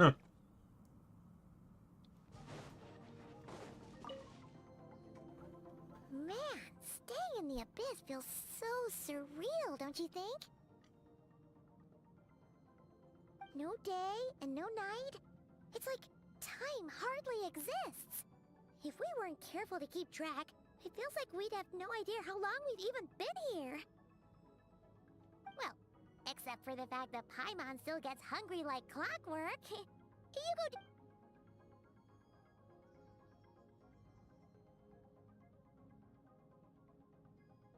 The way I see it, the pursuit of power is divided into 3 stages. The first is mastering the use of standard weapons. Next is learning how to harness natural energy. And after that, you're free to challenge even higher dimensions. The natural energy of Teyvat is, of course, elemental energy. But that's not my area of expertise. I draw from a different source of power. Abyssal power, yes. Also known as the power of the Void Realm. My master, Sertologi, is a true expert in that area. After all, he was one of the group of 5 that infamously stole the all-encompassing power of the Abyss. An act for which the people of Conria gave them the epithet, the 5 Sinners. The elemental energy of Teyvat, on the other hand, is derived from the power of the Light Realm. These 2 forms of energy exist in direct opposition to each other. Suffice to say, there's not much I can teach you this time. I'm familiar about the power. It almost seems related to cryo in some way. Observation, traveler. Call it respecting local norms. The Abyss stands in direct conflict with the will of this world. So, to make my life easier, I disguise my power to make it appear cryo-like in nature. It's a technique I learned from some Conrian ruins, known as the 7 Shifting Serpent. If you ever change your mind about delving into abyssal power, I can teach I have it the to power you. to purify So I've abyssal heard. power. You seem to have a knack for removing abyssal power. But is purification really what's going on there? Like I said, power does not simply disappear. What are you trying to say? Just thinking out loud. Let's focus on your elemental training.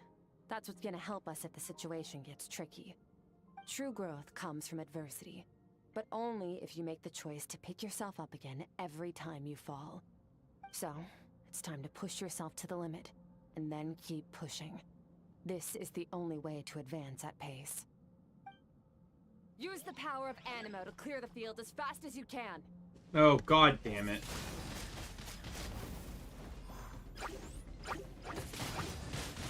Wind blade. Why is it... What blade is involved in this process?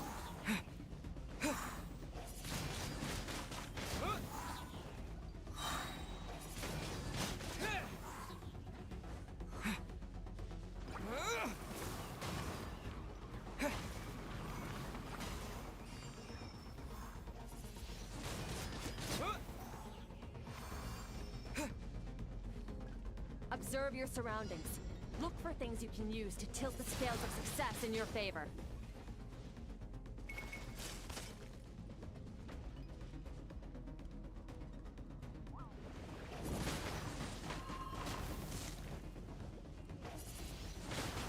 Wind blade.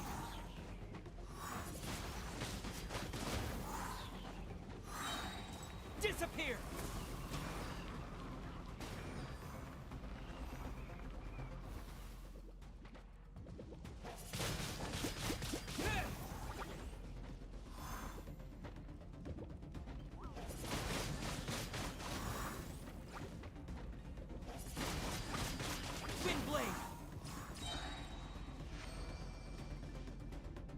We're gonna do Geo now. Ending with Hydro. So we just skip over Geo. I've never actually used Hydro Traveler. I never actually used Hydro.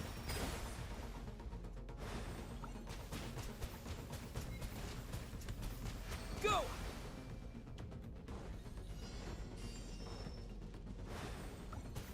Faster. Don't give them a chance to strike you. You need to be quicker than you were in your dream. You can't afford another injury like that.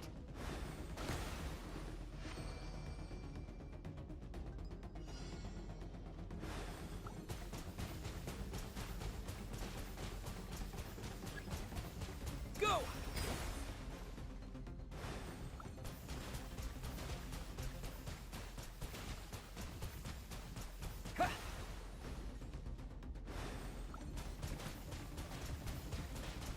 Go!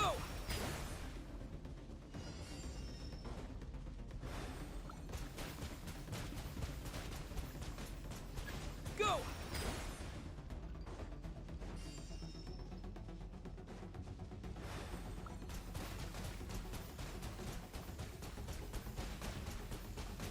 Go!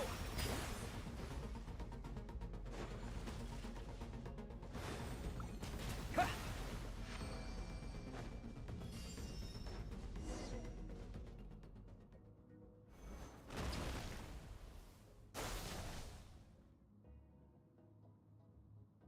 You need to understand what makes you special. The ability to wield elemental energy without a vision and switch between the elements at will. It means your aspirations need no approval from the gods. Your power is not bound by the rules of this world. So be bold. Do not be afraid to chart your own path.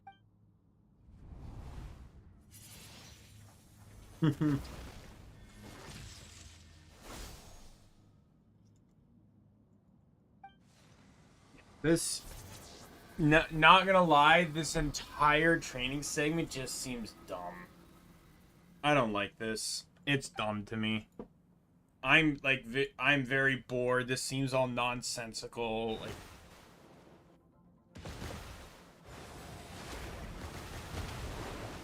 Very good. It seems you've reached a deeper level of connection with the elements, long enough for you to lose yourself in your training. I'd rather Which is this a be good like an sign. actual Relentless investigation than practice with the just elements has some drained all your random strength, training but it's sessions. also what allowed you to make progress. Get some rest. When you wake up, we'll proceed to the final stage of your training.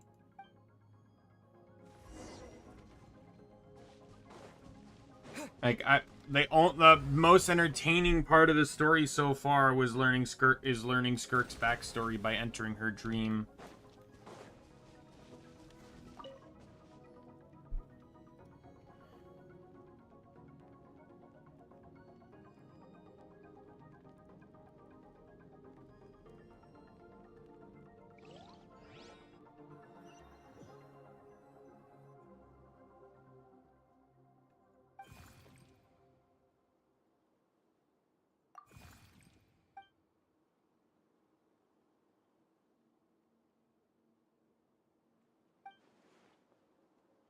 What is going on? What is it doing in Skirk's inner world, and where is it taking me this time? This is the most entertaining part. The training is just boring and dumb, in my personal opinion. Oh, we have a voice for him. Hatred. Self-preservation. No. It is fear. The fear of losing those you love. The fear of watching your home burn. Fear of loneliness. Fear of death. Fear is the source of evolution. It forces humanity to adapt to their environment and overcome hardship. It is in the process of prevailing over our fears that we surpassed first ourselves and then the rest of the world. That fear is now part of you. It calls on you to evolve. And it is time to answer.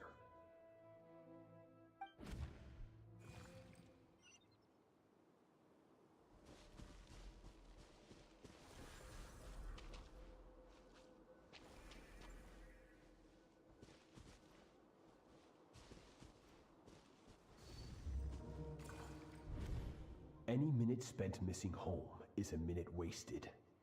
Practice your sword work instead. Do not make me tell you twice. But, Master, I can barely lift this sword anymore. If I keep going. I feel like my wrist is going to break.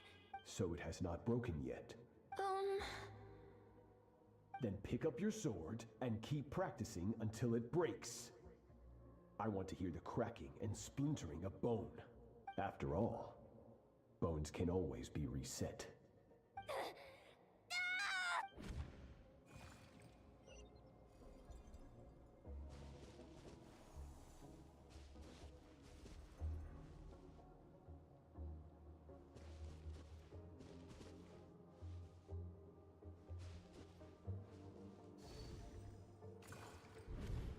Good, Skirk.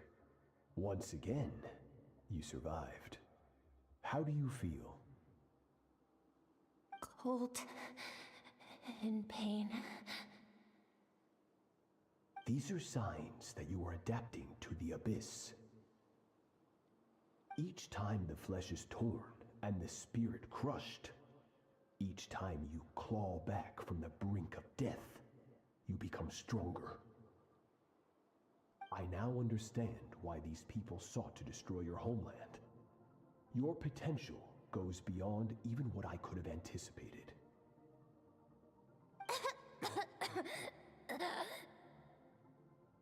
But you still have much to learn in your pursuit of strength. Your mind is rife with distractions. From now on, I shall show no mercy in your training. You must learn to shut out all the pointless emotion.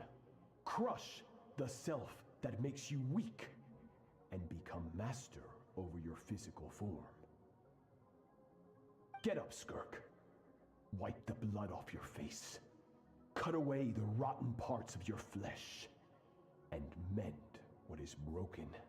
Then take up your sword.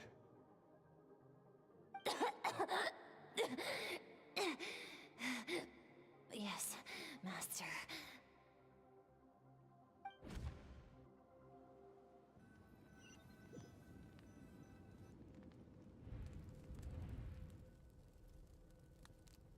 Evocating oppressive feeling out of my head. So many questions about Skirk's past. Where does she come from? What has she been through? Hopefully you got some good rest. Skirk said to tell you that she's ready to start the final stage of your training whenever you are. So, wanna head over now? Right now it's vital I complete my training. No, it's not. I really don't care.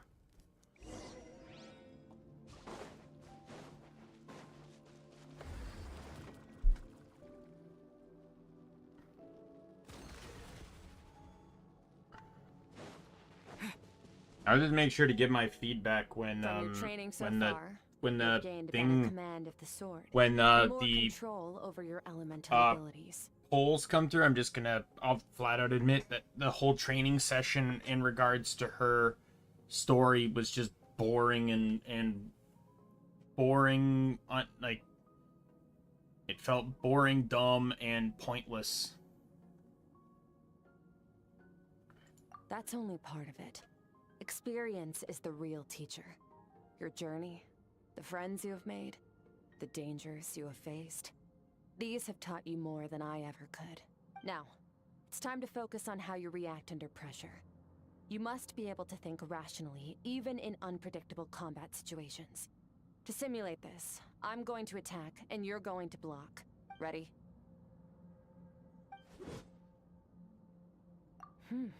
Not bad. That defensive stance looks near unbreakable, just like your sister. Oh, that reminds me. You still don't know what happened to her, do you? Hey, no fair! That's You think every opponent has the same moral code as you? You can denounce their deplorable methods all you want, but only if you live to tell the tale. The dead don't get to complain. Strong emotions will always arise in combat. Anxiety, anger, fear. But a true warrior is never at their whim. Only when you are free from the influence of emotion can you make the right choice, no matter how amusing. Almost sounds like you think you know me, but you don't. You can choose your own path. Let's begin. Try to use reason over emotion. Make the most rational and advantageous decision in this is your final training session. Look alive. Same drill as before, but this time I'm going to interfere. Hold your focus.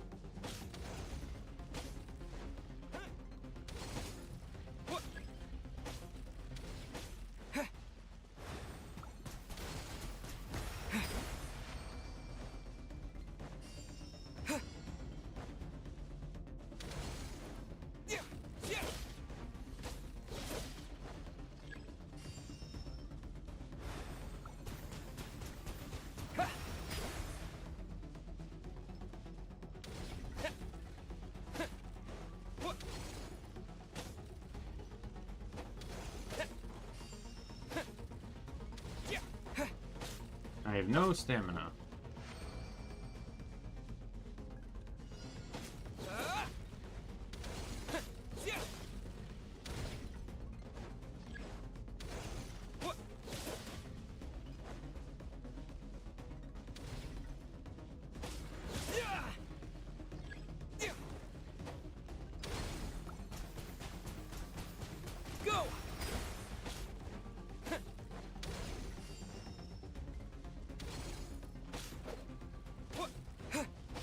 Not bad.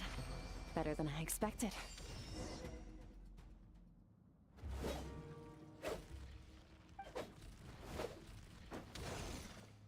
You're getting the hang of it.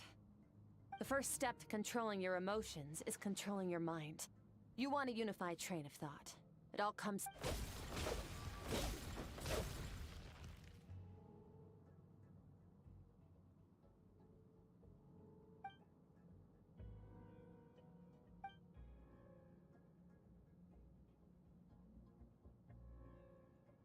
Your mind is rife with distractions.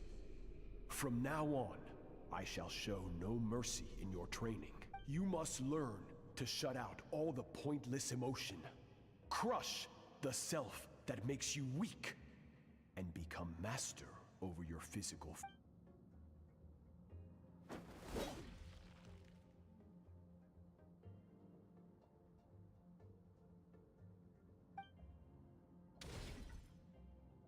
Stop.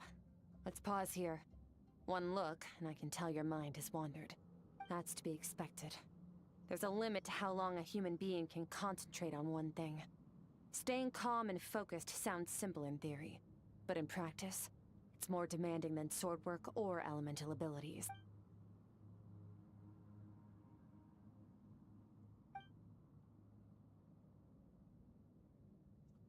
Aim, exhaustion, frustration, doubt, but one exhaustion is the main one. I feel like I could fall asleep on the spot.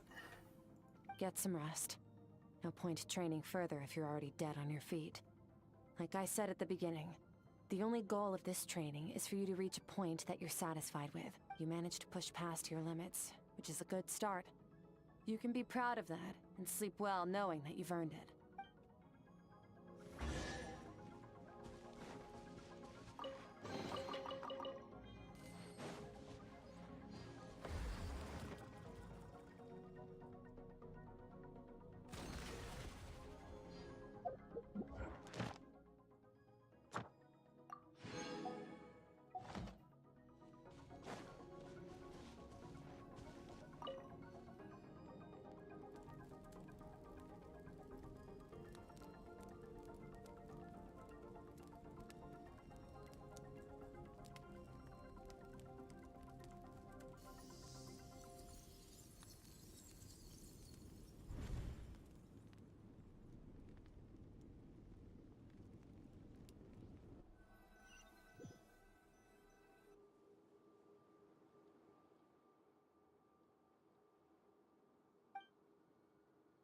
See the strange creature this time, but I can navigate this space on my own even without there.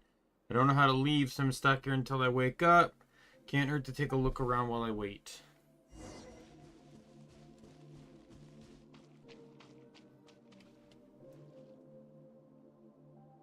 Skirk is amazing. She faced down that terrifying giant and cut its head clean off. Oh, she got hurt though, didn't she? I heard it was pretty bad. Yeah, well, that's a given. But the moment she was on the mend, she got right back to practicing her sword work. I heard Master suffered a grave injury once too. Lost an arm and a leg and still came back stronger than ever. Skirk's becoming more like him by the day. Incredible. I wonder if I'll ever reach their level. They're always so resolute, so unshakable.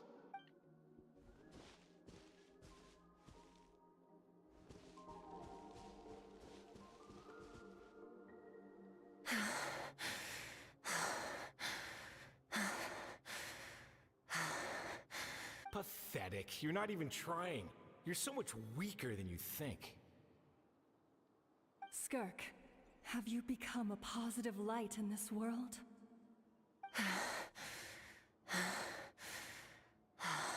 Do you even remember how many of us perished in that fire? How many bodies were left to rot on the scorched earth? Yet Survivor's you guilt. alone live on.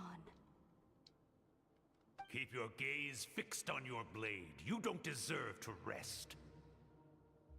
I have so many questions.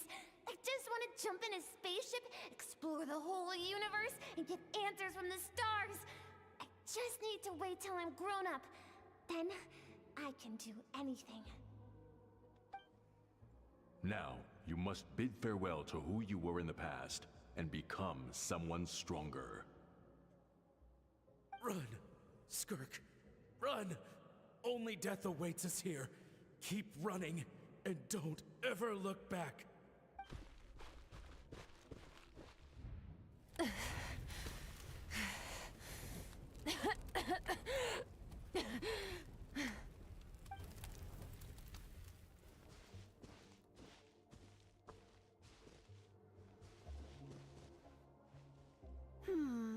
Let's see here. First things first, you need a new identity. Going around telling people you're from somewhere beyond the stars won't do, now will it? How about saying you hail from beneath the earth instead? As the Conrian saying goes, venturing out into the universe and down into the abyss are the same in that both are braving the dark unknown. Well, I'm a visitor on this planet, so I'll follow the rules. Ah, splendid. That saves me quite a bit of trouble. Let me offer you a piece of advice in return, although it might not be what you want to hear. I know the pursuit of strength is important to you, but taking a moment for yourself every once in a while is never a bad idea. Ignore her existence for too long, and there will come a day when you can no longer hear her voice. I'm assuming the her is referring to the little girl inside of her.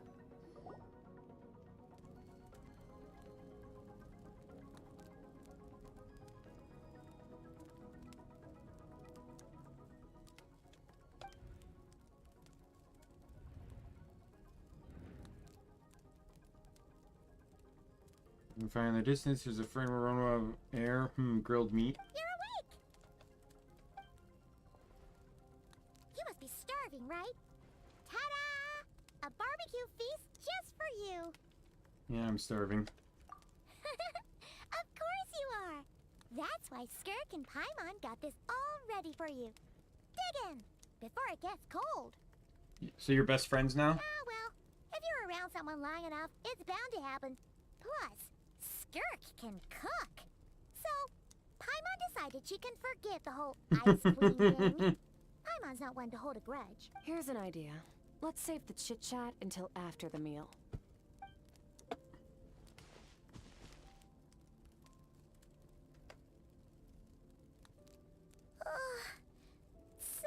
Okay. It's Paimon's turn to sleep now. Wake her up when it's time to go. Right, so this is when we talk now.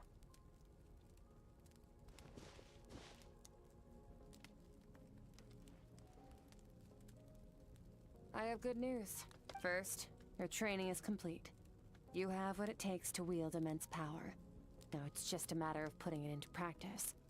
Continue to learn from your journey and hone your skills against formidable opponents. Second, I've located the culprit we've been searching for.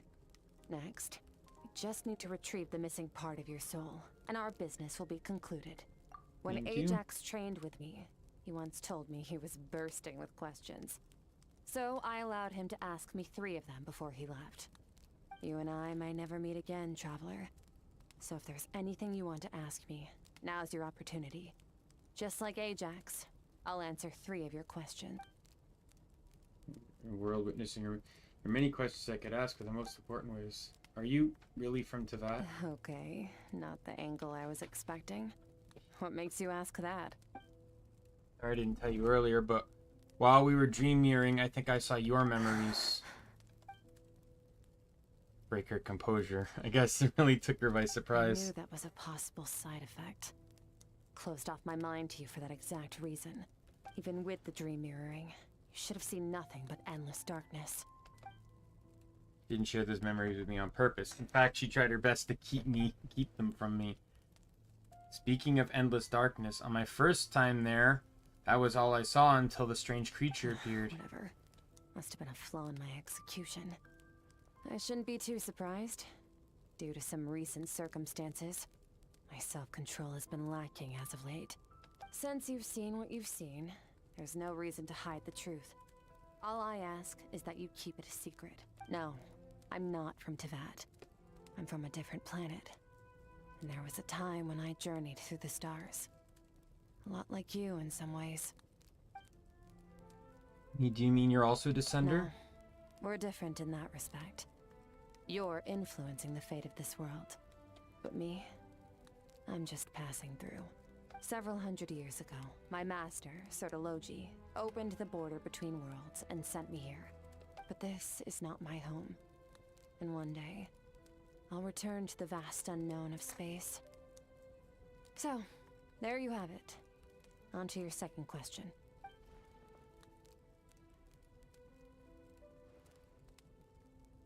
What is your goal in coming to here? become stronger. For certain reasons, I need to bridge the power gap between me and my master as quickly as possible.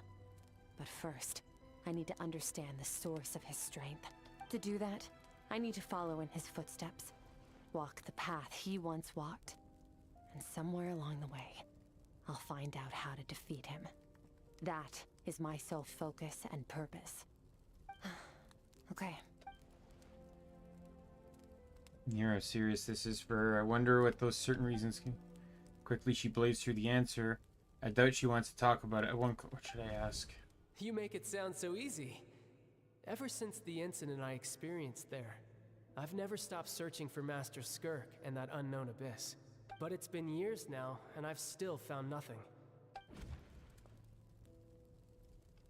Well, your Child is looking for you, right? Are you going to let him see you? Ajax. His situation is different than yours. Before you ever crossed paths with me, you'd already encountered many formidable people, studied their techniques, and developed your own skill set. So, during your training, all I had to do was build upon that foundation. But Ajax was so young when he came to me. A complete blank canvas. Children can't help but imitate their role models. In the long run, that would only hinder his growth. Once Ajax has enough strength in his own right, I will allow us to meet again. Until then, let that motivate him to reach his full potential. Oh my god, it's like she was talking about something entirely mundane. I don't know why, but I'm not buying it. Makes it sound like the decision has everything to do with child and nothing to do with her. But what does she actually feel about it? The abyss is completely silent. This domain must get lonely after a while. Not to mention that she said it's been hundreds of years since she arrived in Teyvat. Even longer than that if you count how slowly time passes here. Unlike you, I have no desire to establish a connection with the world. The weak and the lowly have no right to remember me. They're lucky they only have a few missing memories to show for it. She never established a connection with this world. Was it really because she looks down on the weak? Or that she'd give me a straight answer if I asked? Besides, I already used up my 3 questions. She was happy to give me cold, hard facts, but I feel like I haven't heard her true voice. Wake up, companion. Stop. Oh, and everything I just told you. Best keep it a secret from her as well.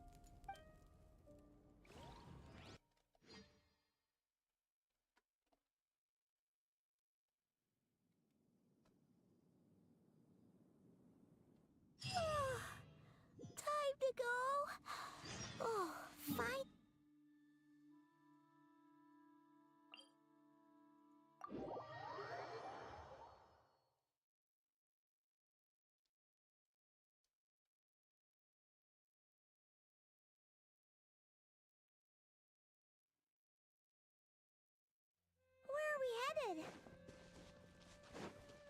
Just follow me.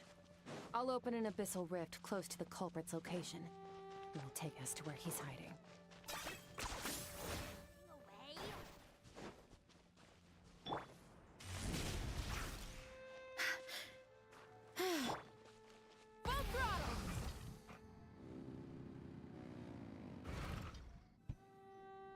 Wait, this is near the chasm, right? I would be surprised if this was like an Alice ploy or If we enter something. from here, we'll be able to reach that place from your dream.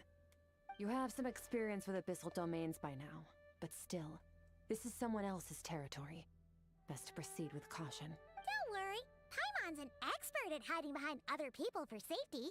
Oh, but, that means you need to stay safe, traveler. Keep that, teach that thief a lesson. Remember your training. Time to put it to use.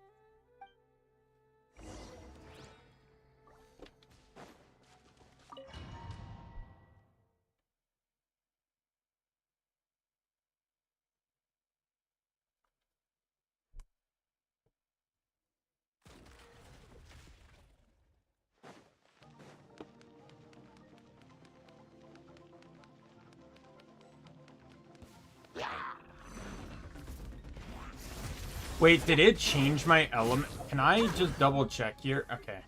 They just added in a hydro trial. This makes sense though, because Skirk benefits from freeze. Wipe out!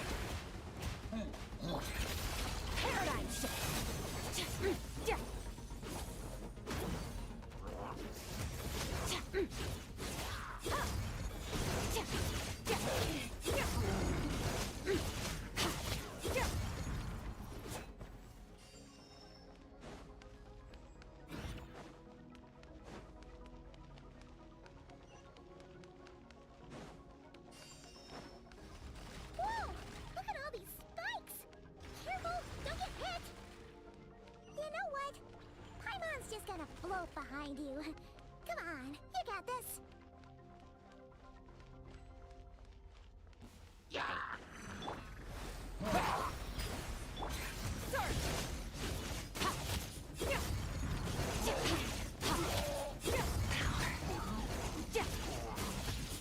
Hey. Like, I like her combat, don't get me wrong.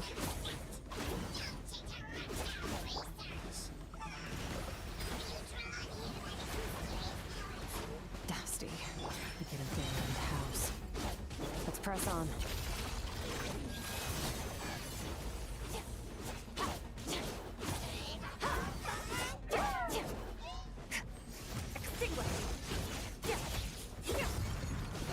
But she's just like I don't really need her, and she just feels very complicated. Her entire kit revolves around running cryo or hydro characters too, so.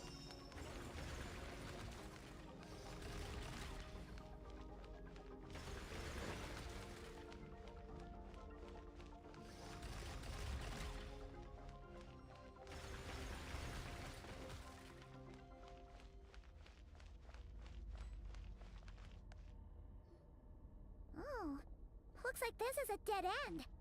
Did we make it to his hiding place?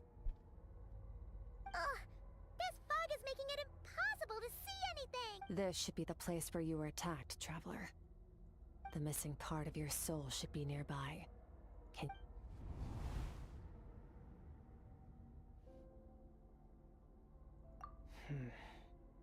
Our opponent must have covered his tracks just in case. Otherwise, you should have sensed it much more strongly. Hold on! Look! The spikes are back! Stay calm. Let's hold back a little. Give our enemy some wiggle room so we can see what we're dealing with. Our enemy took part of your soul for a reason. It's likely he integrated it into his attack somehow. If we're smart about this, we can track it.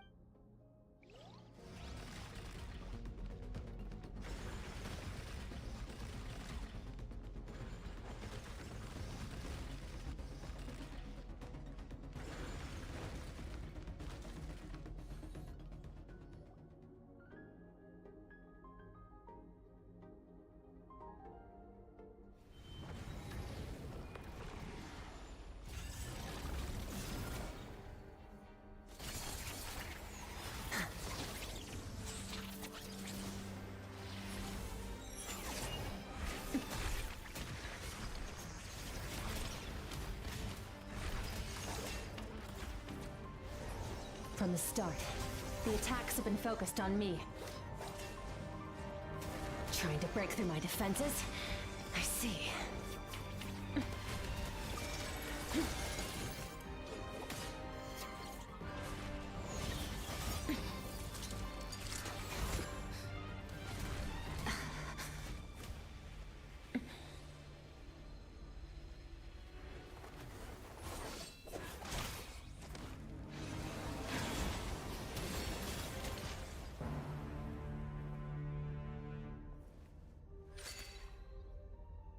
What was that thing?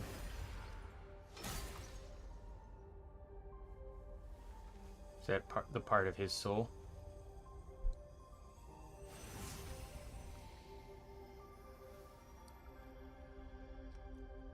There. I got it back. Traveler! Skirk! What happened? It looked like Skirk just got... In the Gwali Plains, you asked me why this enemy chose you as his target. Now, the answer is clear. It's not just the fact that your strength is impressive. It's also because of your ability to, as you put it, purify abyssal power. Whatever that actually means. The fact is, that ability allowed him to do something that should have been completely impossible. Namely, break through my defenses and steal my power. You were the real target? He couldn't have known I'd come to his domain. He only stole your soul fragment because he knew the value of its power.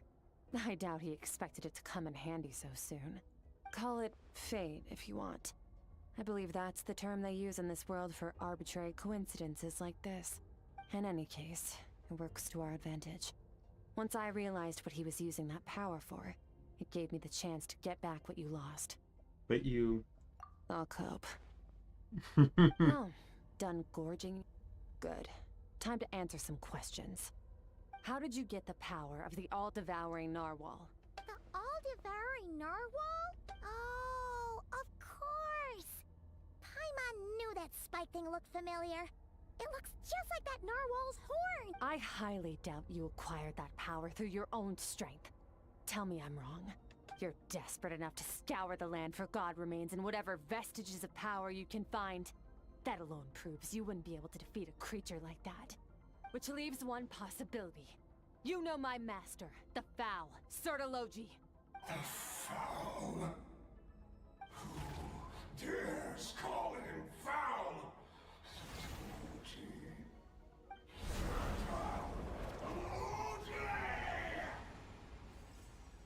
What's wrong? Bit off more power than you can chew? You're struggling to hold a basic conversation. Just a little longer. I'm still... Look! It's back! Those obsessed with power will let it devour them before abandoning their pursuit. We do now. Keep calm and use reason to decide the best course of action.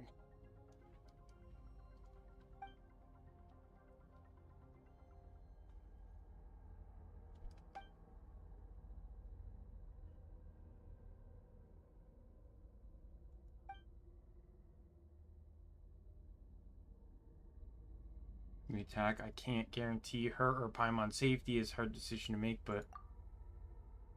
Wise decision. Final victory doesn't always come after a single battle. You've got your soul fragment back? So we both... Get us out of here, Traveler. You'll need to lead the way this time.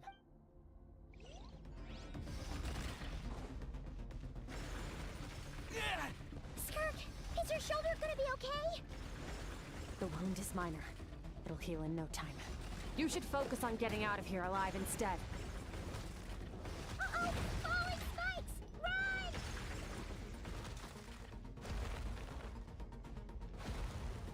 I love limited stamina. It really makes it... When they tell you to run, they really just mean casually stroll because you don't have any stamina left to run.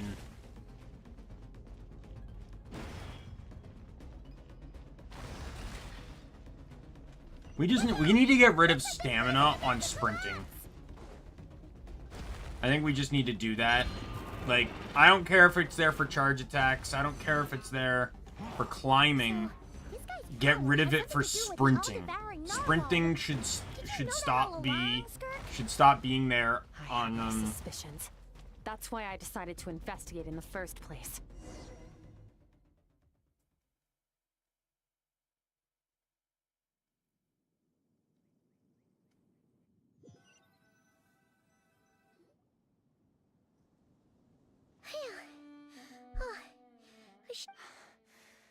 I no longer sense his presence. Can't have followed us out of that abyssal domain. Weaklings like him will find that my power is not so easily controlled. He won't be leaving that place until he's managed to digest it. power. You even managed to steal from you of all seem people. Surprised. I suppose that's fair. You've seen but a fraction of what that whale is capable of. That gaping maw could swallow a planet whole. It's called the all-devouring narwhal for a reason. Devouring is what it does best. It can extract power from anything, dead or alive, as long as it manages to make physical contact. Yeah, when we had our run-in with that thing, Neverlet mentioned that it has an instinct to devour. Your dragon friend recognized the nature of its abilities and used the power of Hydro to protect you. That worked because it was in a satiated state, so it was somewhat less aggressive than usual. It's a different story when it has no more power to feed off of. That's when its true voracious nature kicks in. It could devour everything on the planet in that state, which is why I cast it into that void space. But I hadn't counted on there being anyone left on this planet capable of wielding its power.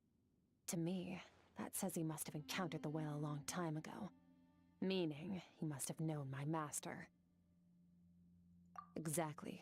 It told me everything I needed to know. Hence why I said we both got what we came for. And I believe that brings our transaction to an end. Now that you're whole again, you can get back to your own journey. No way! We can't leave now! Something was stolen from you because of us! We have to help you get it back! This isn't my first taste of failure or losing power. When you fall. But what if that monster fucked Plus? How are you gonna get home? It's not like you can just go swoosh and open a door to the abyss again. Now, so, sticking with us for the time being doesn't sound so bad, does it? That you don't want to be in your debt. Well, I still am. Fair enough. Then take this. What is it? A bag of Mora. Nothing in this world is free. I know that much. I'll leave the planning to you. Hurry up and decide where to go. We shouldn't linger. We should take Skirk somewhere she can rest. So we loop back around Woo Pharmacy. Paimon gets the feeling Skirk wouldn't like being around a lot of people. Oh wait! Baiju said we could rest in the back room of the pharmacy, didn't he? Let's head there!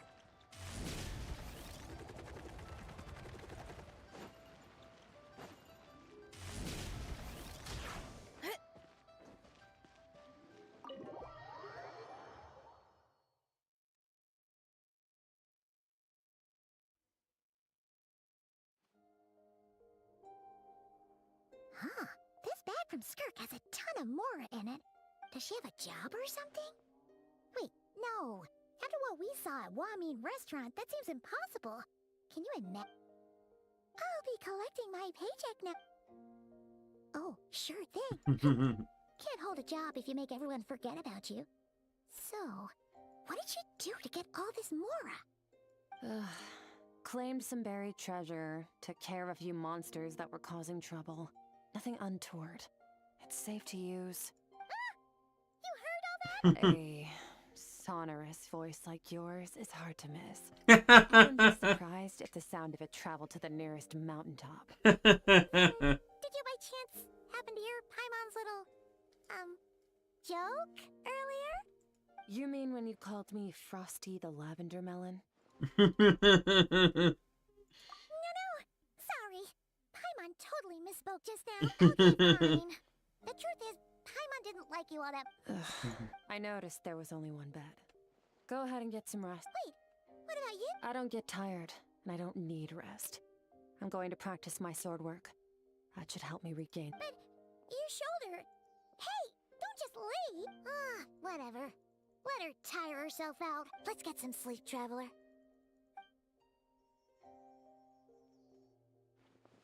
It's alright. Even if I tried to convince her to take it easy, I doubt she'd listen. Skirk will stop and take a break when she gets. I hope.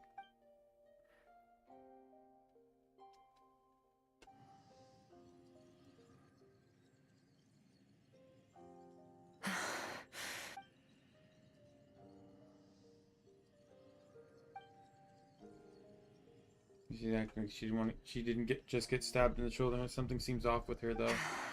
Quiet. Who are you talking to? There's no one else around. Do you even remember how many of us perished in that fire? How many bodies were left to rot on the scorched earth? Yet Keep your gaze fixed on your blade. You don't deserve to rest. Run! Skirk! Run! Only death awaits us here. Skirk was training alone. That there were disembodied voices talking to her. You mentioned a fire. I wonder what happened exactly. If only she could just talk to us.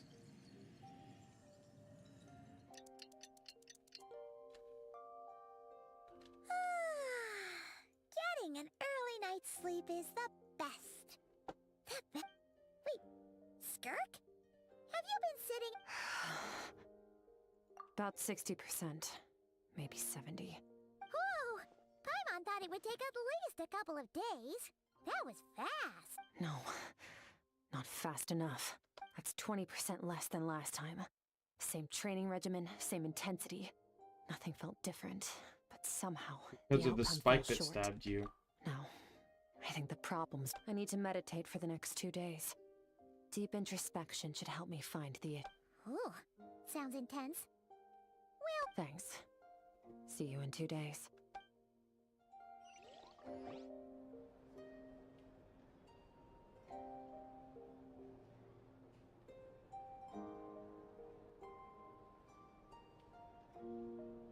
It's a good thing Baiju didn't need this room for like several days. Skirk is still meditating, huh? It's been 2 days already. Paimon can't think of anything we can do to help. Oh, wait! Breakfast! Be right back. I was wondering, it's like, we need an excuse for Paimon to leave so Traveler can solve the problem. Almost like she's really asleep.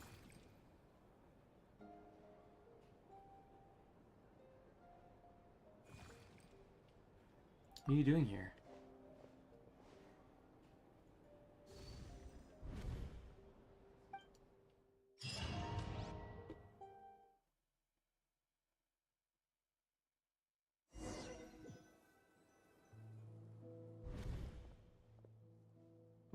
Why exactly? There are towering cliffs, withered trees, strange river flowing from the horizon on the way here. It's broken up several times along the way, with a waterfall at each break point. Closer introspection, the water is changing. The water is changing. Closer I get, the lower portion, the darker it becomes, almost as if it must mean this is. This is Skirk's inner world. Think of it as the threshold between the soul and dreams.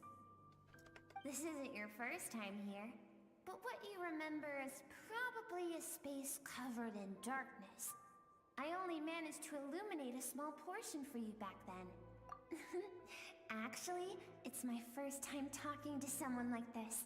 I only managed to break free and bring you here because the injury weakened her power. I guess that's why I can speak again, too. Call it fate, if you want. I think that's the word they use in this world for lucky coincidences like this, right? Now, before I take you to her, I gotta ask. You're the first outside visitor to ever come here, so... There's so many cliffs and waterfalls. This river represents Skirk's strength. Strength accumulates over time. It is the summation of a person's lived experience. So this river is where all the fragments of Skirk's life should converge into a single stream of memories and emotions, flowing forward as one. But, as you can see, this river has been severed numerous times. It's because Skirk doesn't like who she was in the past. When all she sees reflected in the river is a disgraceful shadow of who she was, she cuts through water and rock with the sword of reason, severs her connection with the past, and begins anew.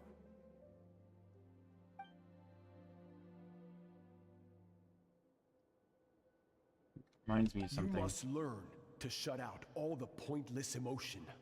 Crush the self that makes you weak. And become master over your physical form. This isn't my first taste of failure or losing power. When you see, so it's Sertologi who taught Skirk to replace all emotion with reason. Since then, it's been a constant process of abandoning, refuting, and erasing her past self. Suppose that's a secret to her strength. But it's such a sad thing to think about. What has she been through? Why does it have to be this way? The answer to one mystery invites another question, I see. Let's follow the river upstream. There among the cliffs, among the memories etched into her heart, lies the truth of it all. Soon, you'll understand everything.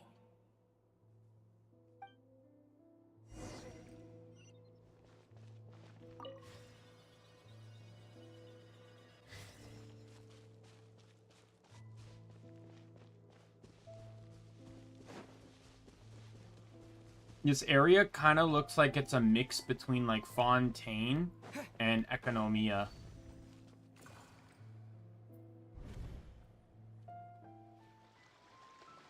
It's coastline. You recognize the drawing on the sand. This is the picture I drew for Paimon. Why is it showing up in Skirk's memories? I've always thought that. Even when falling leaves don't come from the same tree, they can still form bonds of kinship when they meet. Like meteors, you both made a journey through the stars. Both travelers who have landed on a planet that is not your home. Yet, when she first noticed your presence, although she hesitated for a moment, she still chose to walk away, indifferent as ever. Think of that. It's not surprising at all. For what happened at Wyoming Restaurant, it's obvious she prefers to disappear from people's lives. He hasn't seen Child in years either. I doubt she's made a connection with this world of her own violation. What I'm seeing now is a microcosm of her entire life. Seems like you've answered your own question. Skirk sees herself as a trespasser in this world. She's made a conscious choice to avoid altering its path. But the reason for that decision stems from events much earlier on in her life. Let's keep going. It's still a long way to the source of the river.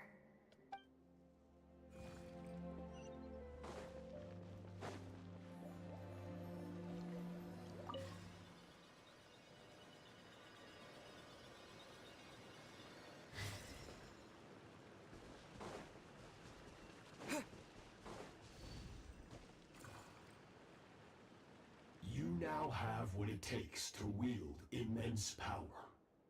From this day forth, I shall teach you no more. No one can become a worthy warrior through imitation alone. I have given you fangs and claws. Now, you must learn to hunt. You wish me to travel the world beyond on my own, Master? Indeed. Make new friends.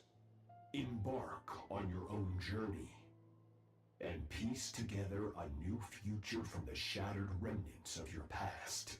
We will still have contact through the abyss. But know this.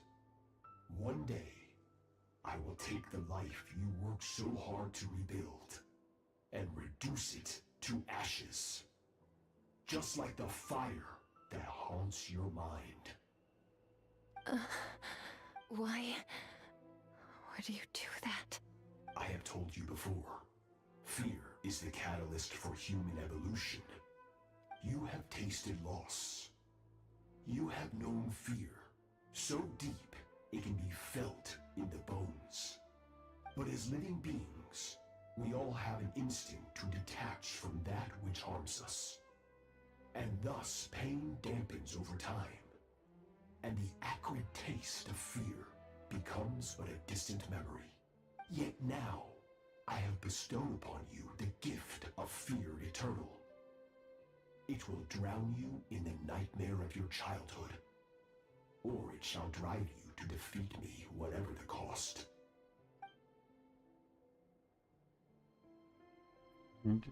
All right. So the same figure during the battle against the all-devouring narwhal. What Skirk's master, the foul Sertologi, looked like at one point in time. So he can change his form? Of course. As a higher being, physical form is a triviality to him. He could appear as a beast, a human, or even a monster that defies description. The form you see him in here, clad in abyssal armor, is the one he usually wears when traveling through the stars. I used to think Sertologi and Skirk were just master and disciple like Skirk and Child. See where Skirk chose to distance herself from humanity. Her lady told her put down roots here while at the same time threatening to destroy whatever life she managed to create. For certain reasons, I need to bridge the power gap between me and my master as quickly as possible. But first, to do that, I need to follow in his footsteps. Walk the path he once walked. And somewhere along the way, I'll find out how to defeat him. That is my sole focus and purpose. But she meant, that's what she meant, but I don't understand why Sertologi would do that. From what he said, it didn't pick up as a conflict between them. I'll let you in on a little secret. The real Sertologi is terrifying. The scope of his power is impossible to understand until you experience it firsthand. It is absolute. The power to crush all things. Shall we keep going? Let's see. We're about halfway there.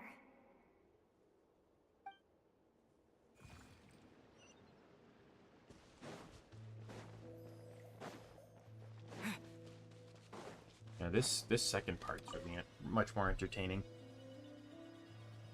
The training part was just pointless.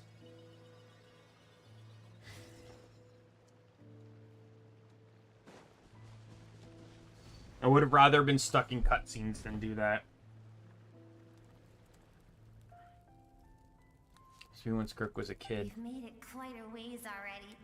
This is Skirk, when she first began training under Sertologi. I have set your broken wrist. Tomorrow, you're to train twice as hard. No tears this time. Good. Attempting to garner sympathy through tears is a habit of the weak. A pitiful, useless ploy. Can I ask a question, Master? Why did you save me? I keep thinking, maybe it would be better if I had died. I wouldn't be haunted by that fire all the time. I wouldn't have to go on like this. I saved you because I have a plan for you. It has been too long since I fought a battle that demanded my full strength, and I hunger for it. Every so-called genius and prodigy I have faced has crumbled like sand underfoot. Before me, even fate bends the knee. So, I will teach you everything I know. Train you by whatever means necessary, in the hope that one day, you might surprise me. But I don't want to draw my sword against you, Master. What you want matters little. Among the boundless sea of stars, the cries of the weak are but faint murmurs that disappear into the void. You of all people know that well. Yes, Master. From that day forward, All she knew was grueling training, emptiness, and fatigue. After some time, her talent bloomed, and she gained control over her emotions, like her master. How should I put it? It was not that human emotion disappeared from her heart, but that reason came to dictate all she was allowed to feel. I suppose it was at this point that she became the Skirk you know today. So Sertologi saved Skirk from a disaster when she was a child and never even tried to hide his ulterior motive. I suppose that leaves one final mystery. What really happened with the disaster back then? Sertologi's final words to Skirk were cold and cruel, but Skirk's reaction made it seem like it was a truth she knew all too well. I have a feeling it all comes back to what happened back then. We're nearly there. I almost don't want to reach the end. Well, shall we? This is the final stretch.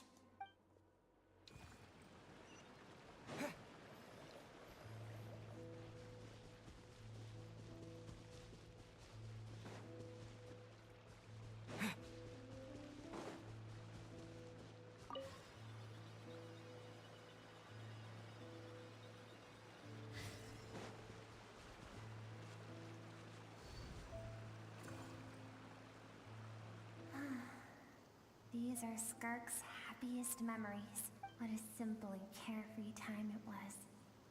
Wisps of clouds dotted the sky. The sun bathed everything in golden light.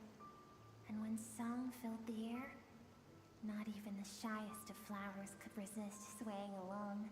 This is Skirk's homeland. She was so curious about everything as a child. Always skipping school to go exploring instead. There was so much to discover. The treasures at the bottom of the sea. The secrets beyond the stars. And that merchant ship packed with adults wearing those strange clothes. Yes, it was a spaceship. When it arrived, the people that disembarked wore smiles on their faces and spoke. Skirk's parents, her relatives, her neighbors. Everyone welcomed the newcomers with open arms and allowed them to explore the planet.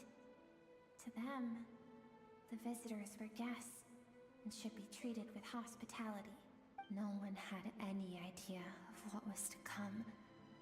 Several months later, an Skirk had skipped school that day, like so many times before, so she was not caught in the immediate wave of destruction. Countless people cried out to her for help. People she knew and loved. Friends and relatives. The little girl who lived next door. The shop owner with the bad leg. The bad-tempered teacher she had made fun of. Their lives were discarded like worthless trash as the fire consumed one life after another. Skirk was helpless. All she could do was run. If Sertologi hadn't been there in that moment, the fire would have claimed her life too. And there she would have remained, left to rot in the scorched earth, with no answer as to why any of this was happening. Why did those people destroy her homeland? Because she and her people were seen as a threat. Did they do something As bad? the initial merchant ship explored the planet, they discovered that it hadn't always had the condition to support life. Yet there was evidence of human activity, even during the periods of extreme heat or cold in the past. Further research revealed that, over time, the people of this planet had evolved the ability to adapt to any type of environment or energy source. For that reason, the outsiders viewed them as a potential threat, and decided to eliminate them before the threat could rear its head. And so, the army was called, and the so-called danger was wiped from the face of the planet. Just because of Senseless, speculation? isn't it? deemed a threat because of a gift they didn't even know they had. Perhaps it was their own innocence and kindness that doomed them. But in the end, that was lost to the blaze as well. If those with power get to decide good and evil, then all you can trust in is the sword in your hand. And so, before death could claim her, she ran. She ran and never stopped. Now I see why Sir Logi's threat is such a terrifying prospect to her, and now I see why she distances herself from the world. No one wants to relive their most painful moments. Well, that brings us to the end. Skirk is waiting over there. For both of us. Let's go to her. It's time to fulfill my purpose. And my greatest wish over all these years.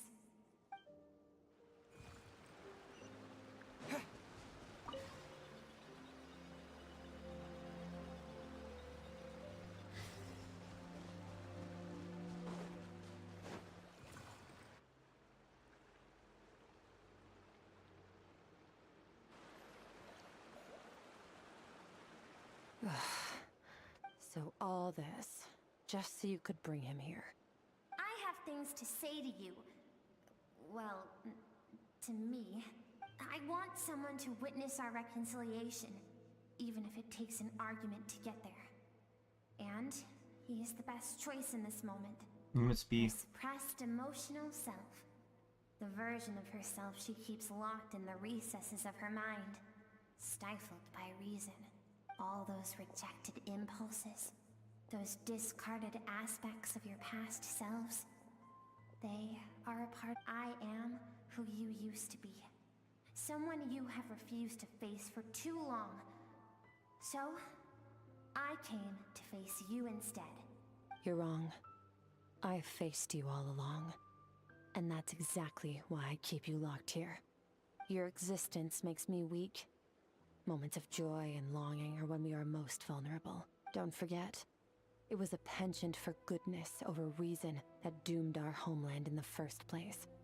The vastness of the universe renders everything insignificant. Our feelings most of all. Even so, learning from the mistakes of the past doesn't have to mean erasing everything. Strip yourself of your so-called weaknesses. Emotions like kindness and empathy, and what makes you any different from the ruthless soldiers who slaughtered our people? The difference is that I'm doing what is right, what is necessary. But that's a perspective. They could have been doing the same thing. That is the greatest kindness I can offer. I have shouldered everything you couldn't carry. I rose above the numbness and emptiness, and it was cold, unfeeling reason that brought me this far. It made me who I am. That is the problem. I want to shoulder those things together. On the grand scale of the entire universe, maybe our feelings are vanishingly small, but why should that mean they don't matter? Emotion gives warmth to the cold expanse of space. It gives meaning to the world around us. Think back to those nights of gazing at the stars, those afternoons of exploring the unknown. Think back, and let them grant you peace. A brief respite from the pressure you put on yourself. That isn't what we need. Exactly what we need!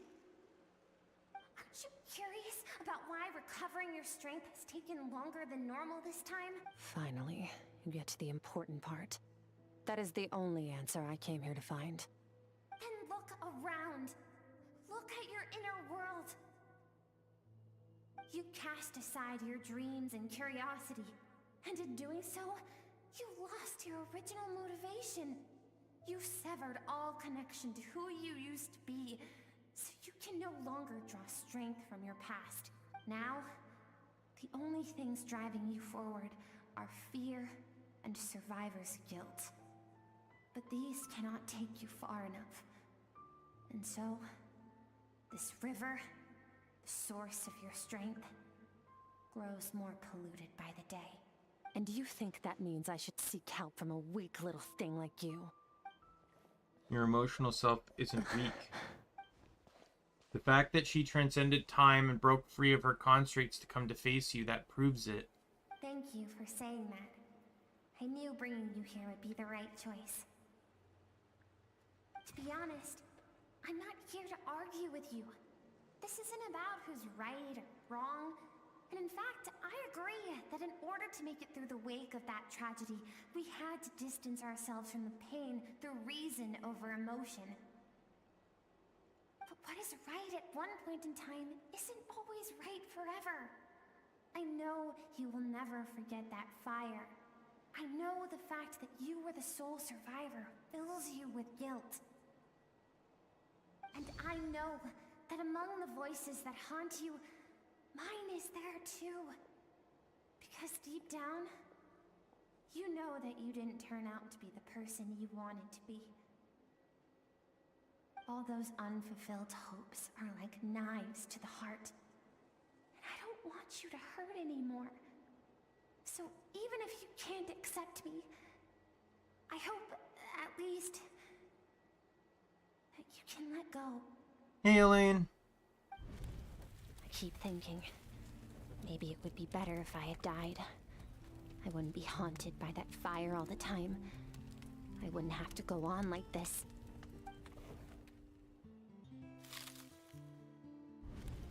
Your dad and I, we're not afraid to stare death in the face, but we need you to survive.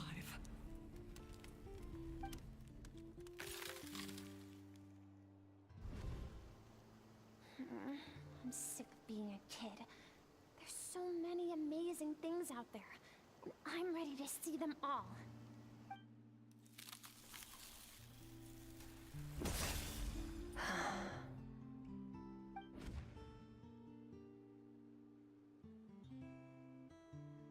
I remember. There was a song Mom and Dad always sang when we went out to fetch water. Dancing water. The sand along your path is begging for your song and movement. Will you carry this burden with you on your journey? I am not the dancing water, and you are not the burdensome sand.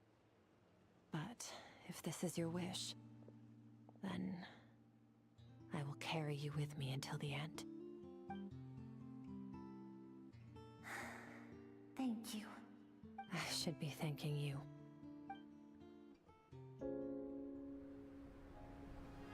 Oh, here's the character ending story cutscene. Or character story ending cutscene. Run, Skirk, run! Remember, leave no one alive! Heed my words, Skirk. Let fear take root in your soul. Did you survive? Why was it only you? Skirk, did you become a positive light in this world?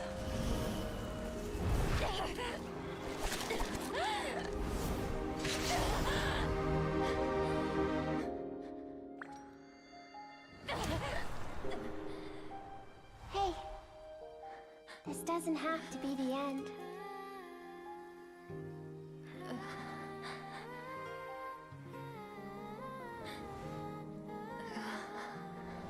Life is a gift. Don't let darkness claim it.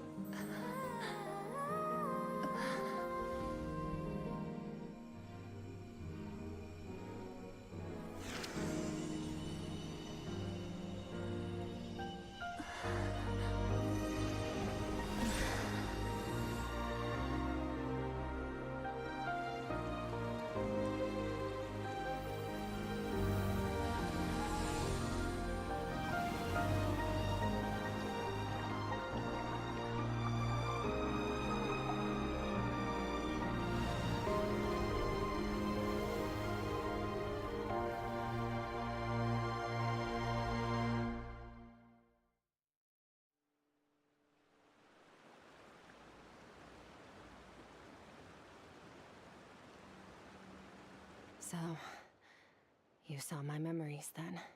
I once asked my master if survival of the strongest was the law of the universe. He said no. But in a world without order, those with no moral boundaries tend to be the ones who survive. Isn't true strength power is not a substitute for doing what is right. That's why, after hearing his answer, an idea came to mind. An idea that, one day, I would create a new world order. One in which there would never be another tragedy like that fire. One in which power was not the law of the land. But that means I must defeat him. Because my master, Sertologi, is, at the core, a defier of all rules and order. It's like you have your work cut out for you. And not just because of the gap in our abilities, but also because I have no reason to see him as an enemy. Although his decision to train me was not made out of kindness, he did everything a master should. He saved my life, taught me the sword and the principles of strength. And for that, I respect him. But he intends to face you in battle one day. I know. And it's not something I want. But Master never goes back on his word. I have to treat everything he says as a promise. He's no longer into that. But he sends me messages through the abyss every now and then. Most of them are simple greetings, or an answer to one of my questions. Every time I hear from him, my heart skips a beat. And I wonder if this is the moment where he'll finally appear before me and tear down everything I've built to pieces. Maybe that means I do live in eternal fear, just like he said. Yes, I respect him, but I'm also afraid of him. And for that reason, the pursuit of strength consumes every moment of my life. I don't know what Master has planned, but I have to be ready. If he attack you one day, I'll help you. Help me? Why? This isn't your fight. Because if we want to build the world we both want to see, everyone has to be willing to fight for it. If we do our part, we can make the entire universe a kinder place. Oh,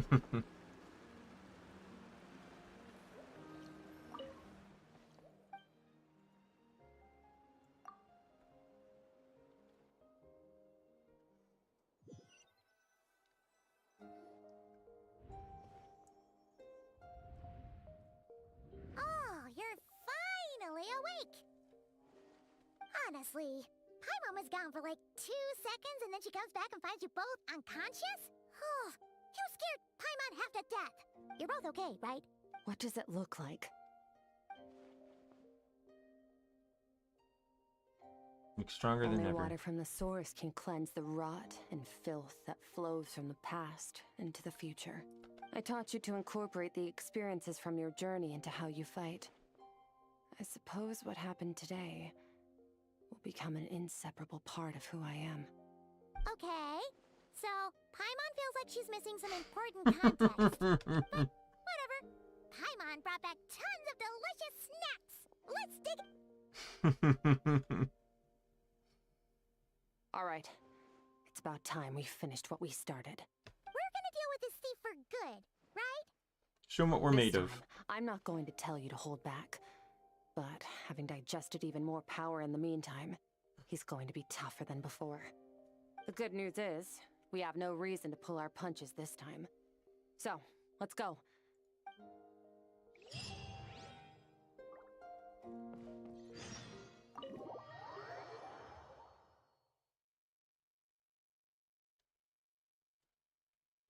It'd be really interesting if like Child just shows up out of nowhere.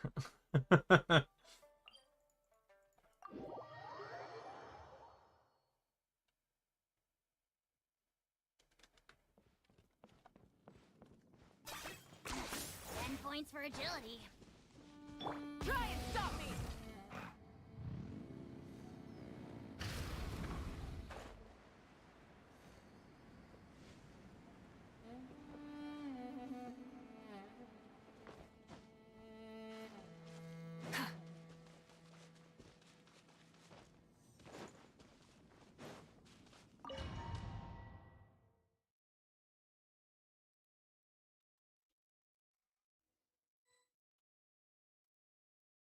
All right.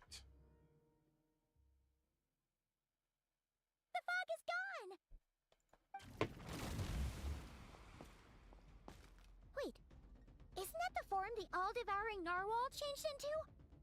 How come Skirk's he knows master. that? Really? So, you're telling Paimon that giant whale and this guy can both turn into the fowl? It's a subconscious instinct. Any intelligent being who longs for his level of strength is bound to mimic his appearance.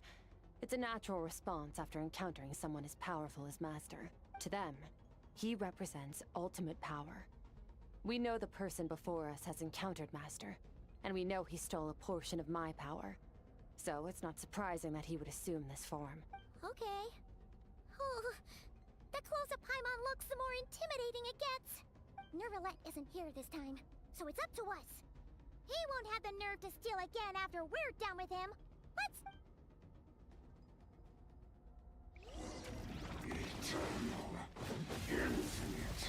Water jet! Yeah! Another star goes out!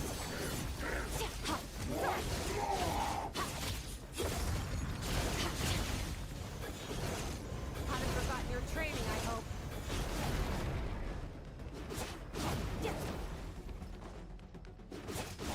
Go!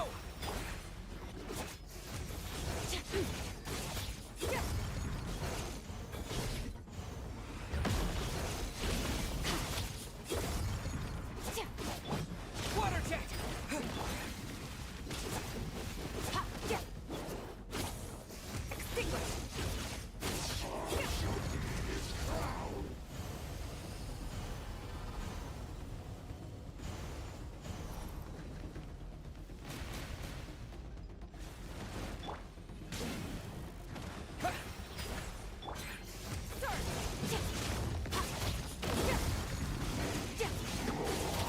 Wipe out!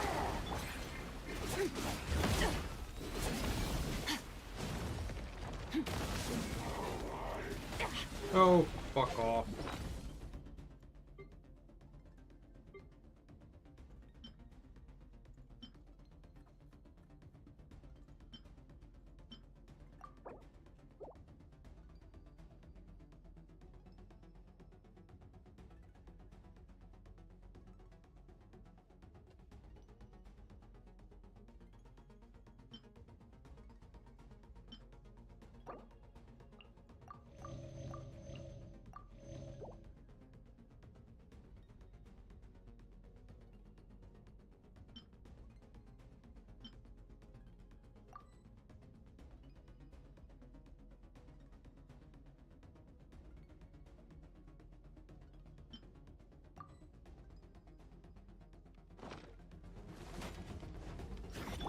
Go!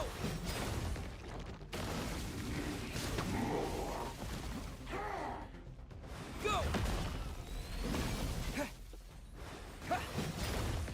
I'm trying to generate hydro energy.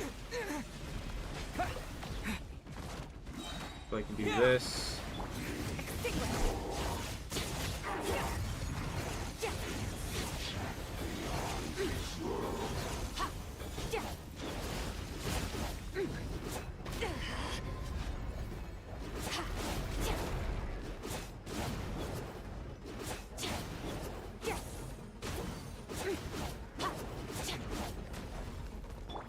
Water jet! Fearless. Paradigm shift. Go!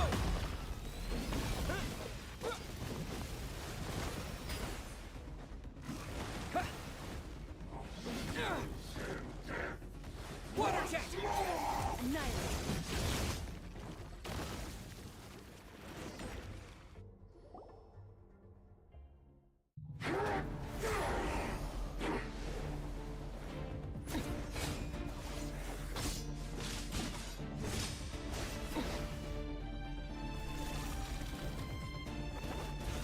Not again, watch out.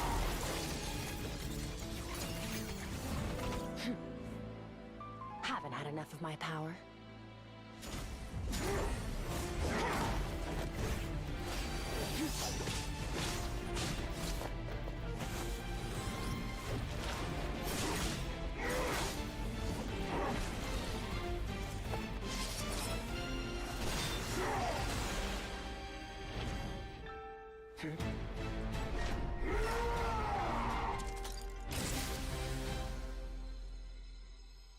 Well then, let's see how much more of this power you can handle.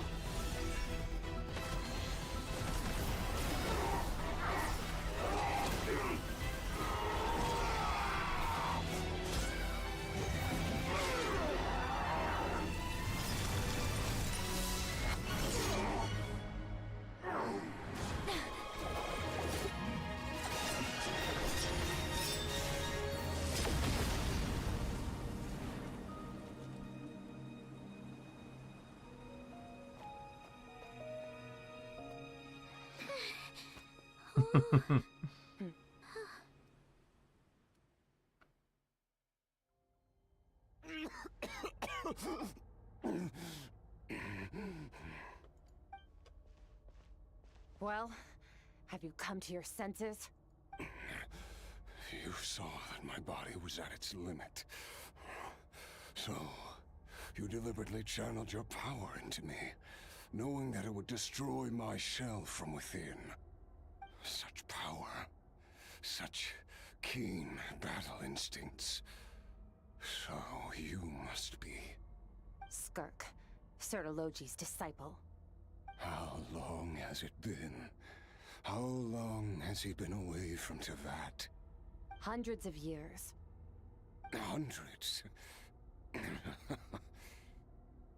Sorry. It's a lot to take in. I should introduce myself. I am Skafnungar, a friend of your master and one of his followers. This is the first time I've heard your name, Skirk. But hundreds of years ago, I knew you existed. And I knew you would come here. Hundreds of years ago? Sounds like you and Master have quite the history. Care to tell us about it? Of course. Might as well take advantage of a clear head while I can. The story starts a long, long time ago. I was born into a noble family in Conria. As the eldest son, I was set to inherit our title. But I contracted an incurable illness as a child, and everyone gave up on me. I trained the sword harder than anyone else, defeated all of my peers. But it was all in vain.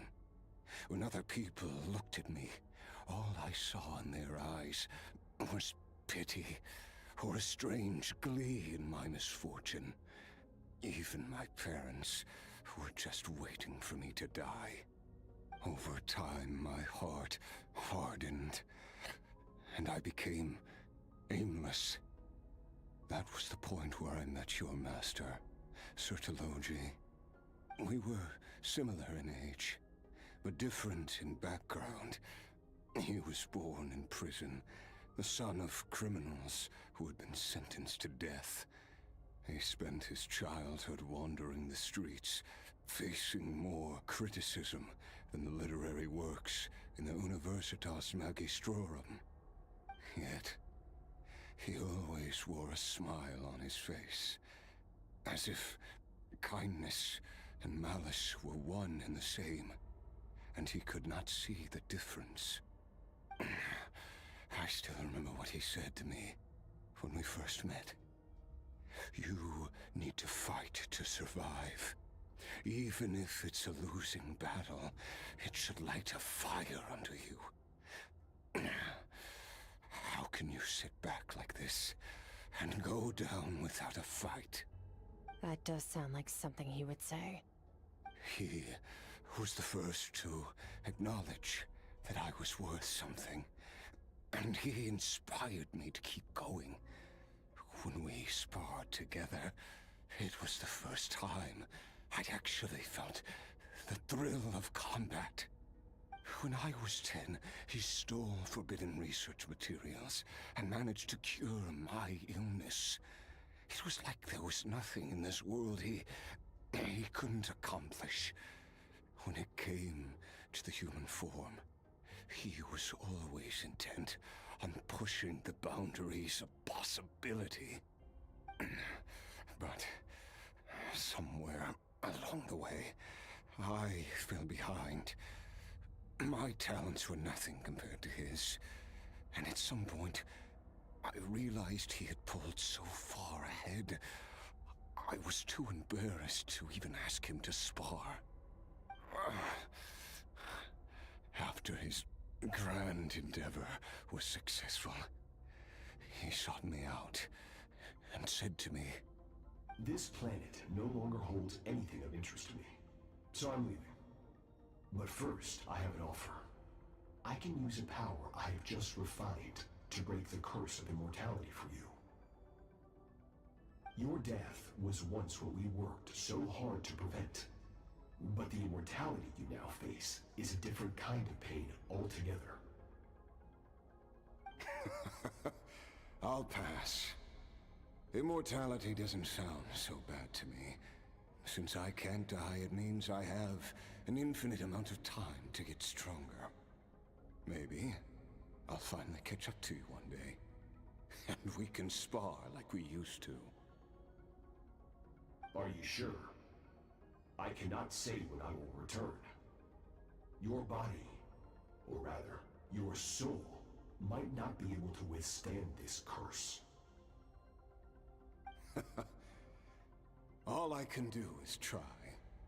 After all, a wise man once told me. But that's why he was trying to steal people Aether's need to powers, fight because the for their abyss, own survival. the abyssal power he was using was corrupting him, and he could use Aether's power to absorb it, maybe, or to try and purify it. Immortality, and wish to experience a good sparring match before you wither away, seek out my disciple. Disciple? Never thought I'd hear that word coming from you. Nor I, but Vetifanir said I was destined to find a disciple out there in the universe, and bring her to Tibet.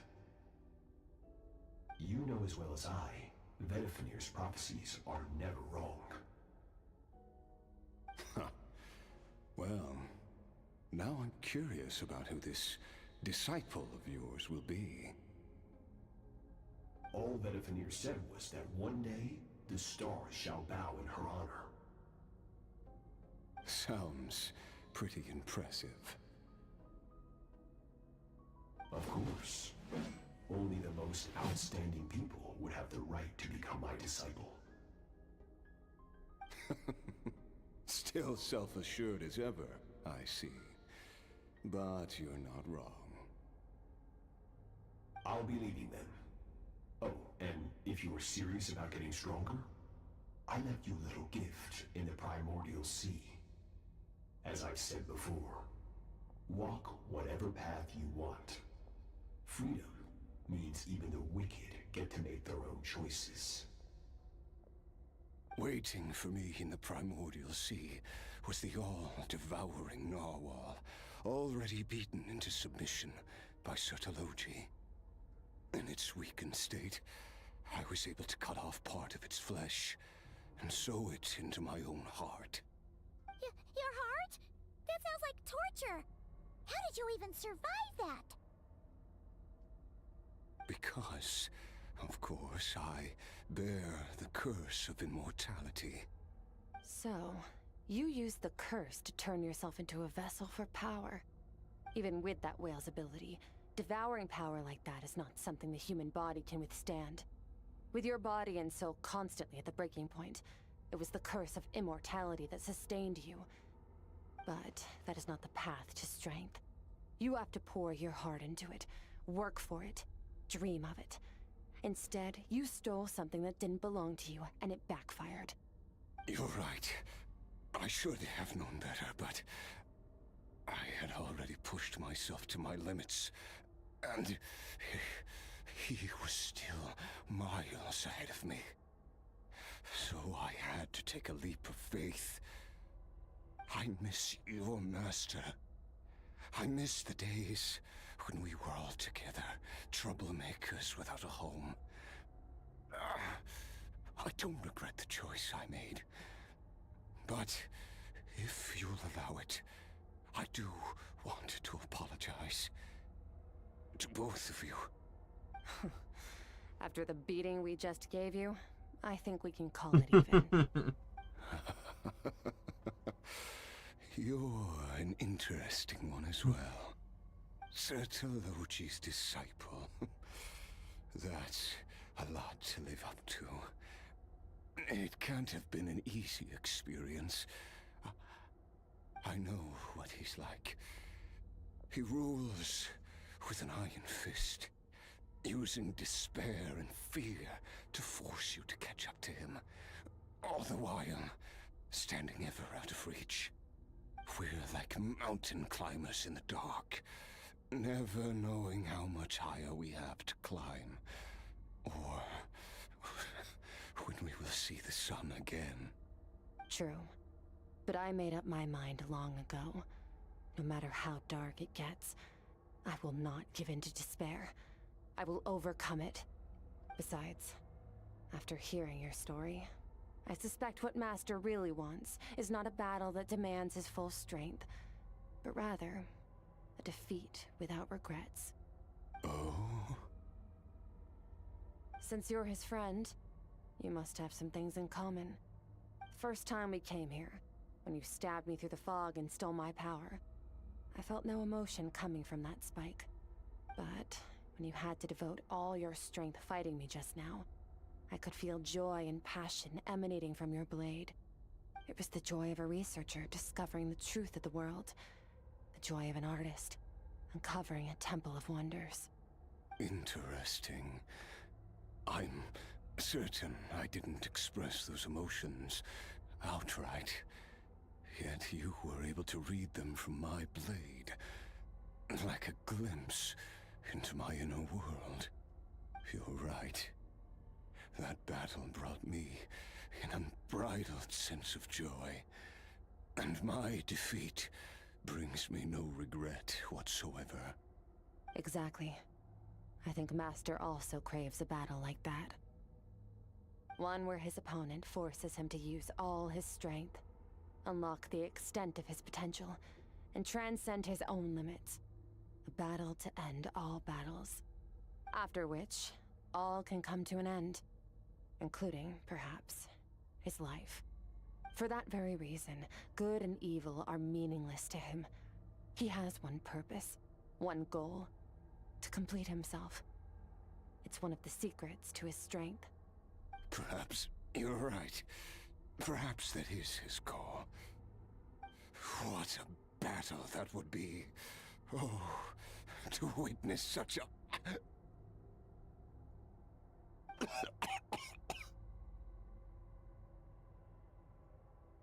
you okay? Too many different kinds of power are surging through my body. The curse of immortality allows it all to coexist, but it does not remove the pain. I won't be able to hold on to my sanity for much longer. What a shame. I would have loved to witness that battle. Sertologi once offered to free me from this curse. Now, I must ask that of you, Skirk. Can you release me from the pain? I can, but not through death, if that's what you were hoping for. It's not a suitable punishment for your crime. As an alternative, I can take your consciousness, along with all the power you've consumed, and smash it to pieces. The impurities will dissipate, and under the curse of immortality, your mind and body will regenerate. When that process is complete, you will be back to who you were before, no longer tortured by powers you can't control. But it will be a time-consuming and painful process. The decision is yours to make. I accept. And who knows? Perhaps I'll wake up in time to witness your great battle with Sertologi. I have faith that you'll be able to stand against him one day. Though, I know it'll be a long and arduous road. If we are climbers in the dark, it appears the dawn has finally broken for me. But your ascent continues. At least, it looks like you are not alone on your journey. I will reach the top of this mountain, no matter what it takes. And you, Skafnungur, will be my witness at the end of all things. That's finally over. Let's get out of here. A lot of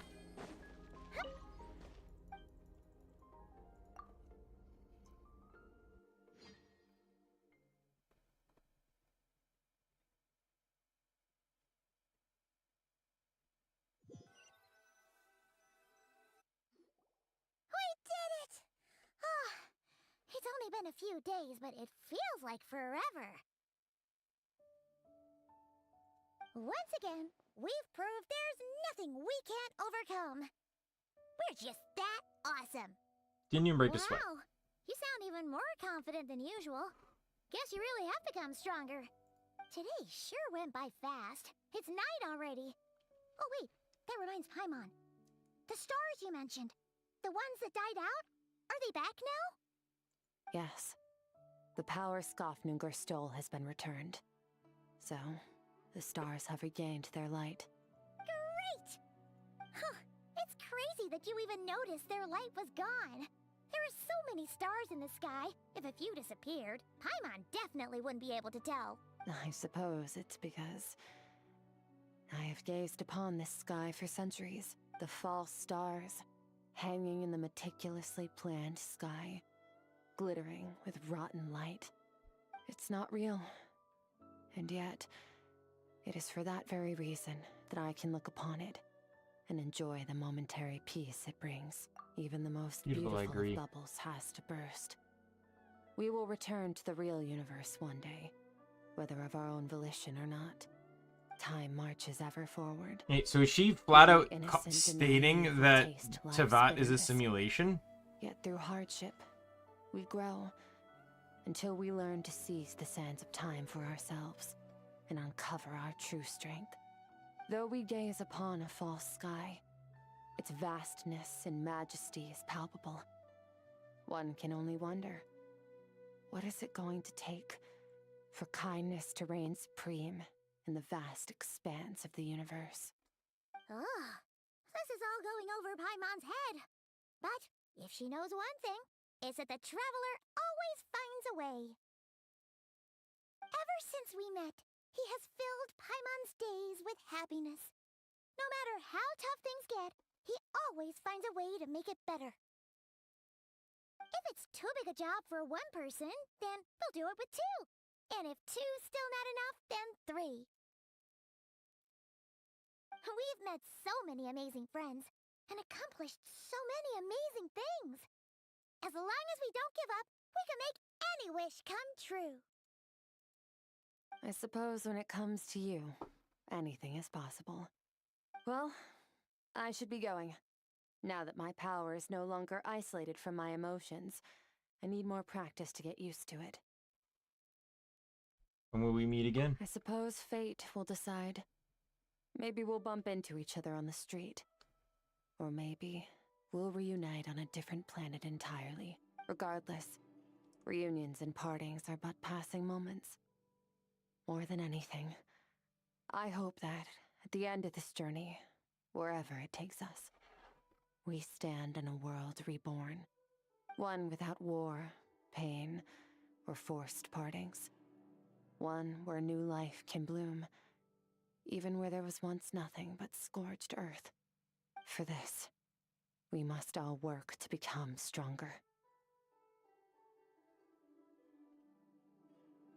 First master. If that's what you want to call me, I won't object. Goodbye. Bye!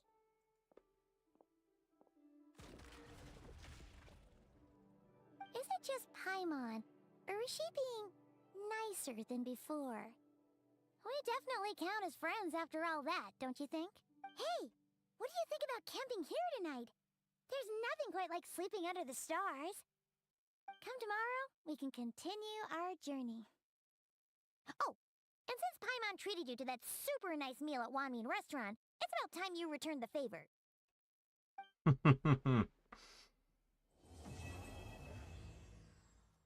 Alright, one more thing to do before I sleep. They added in more like NPCs in the world, and I did 5 the other day. I just remembered now, though, that theoretically there should be some lingering around. There's a lot of Inazuma ones. Yeah, so we got Heizo over here.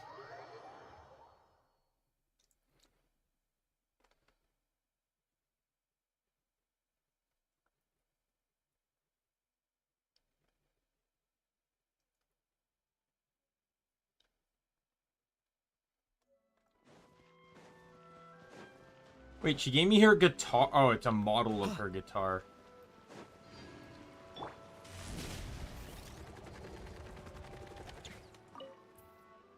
Quiet. Yeah. Cross-referencing the results of the other investigations. Right. It looks like this break-in can be consolidated with the others. Still, what kind of criminal would steal nothing after gaining entry? And just how did they get in? Working on these. Perfect timing, Daimien. Indeed, I am. And on quite the interesting one, too. There's a criminal breaking into homes across the city, but they never steal anything once they're in.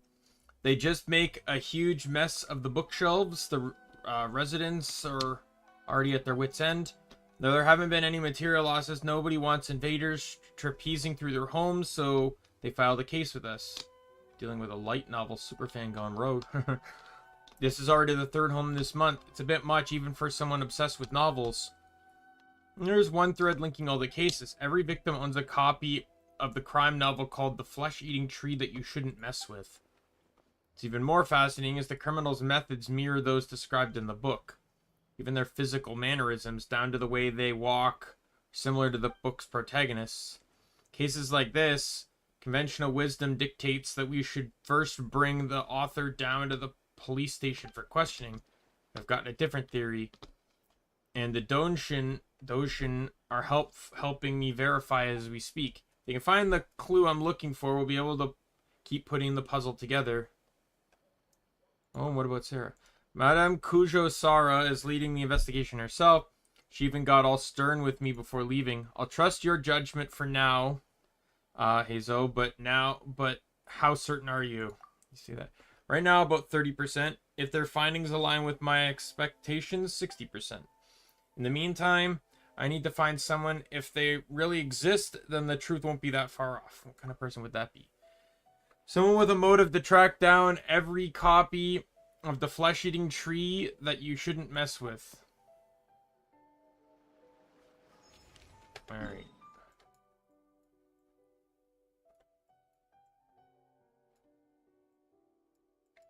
I'm looking everywhere because I do not know.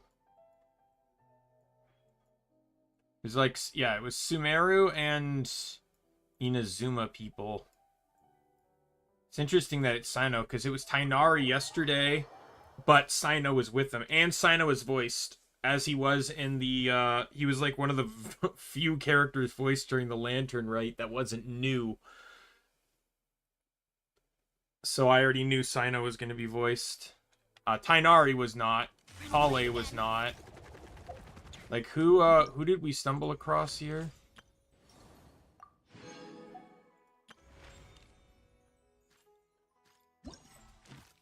Yeah, Mizuki.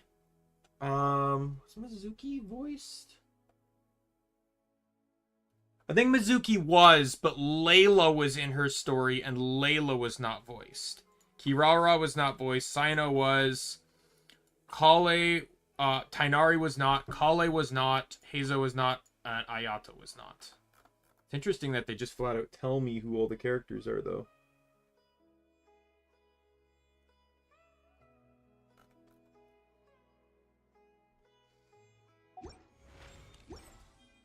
Additionally, too, the Tainari Sino one did not show up until after I had talked with Kale. So I wonder if that's how some of these are going to work, too, is you have to...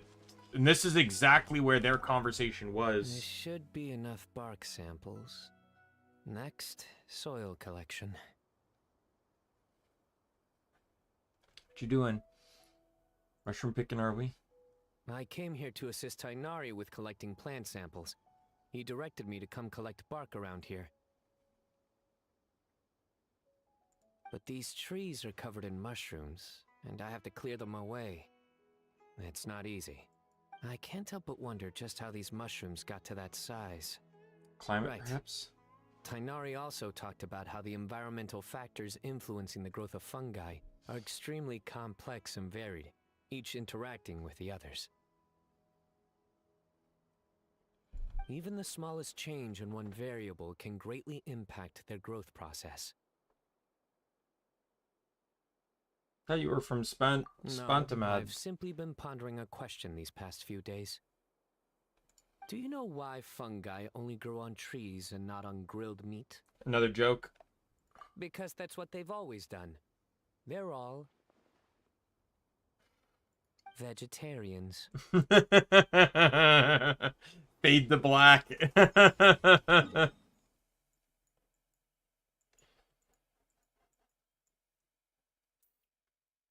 But that said,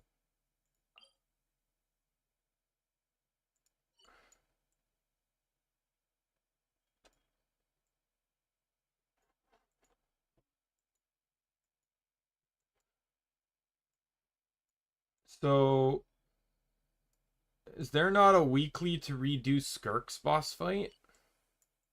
Or a daily or something? But just not a boss we can refight? I guess it's part of the Narwhal fight, right? So there's Fremington. There's Linny. We'll do Linny first. Linny is voice, Lynette is not. I don't know about Fremine, though.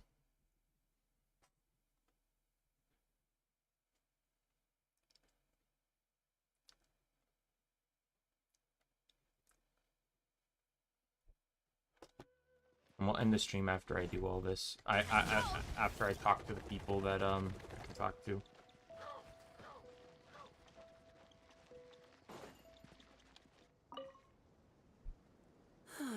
Still a ways to go.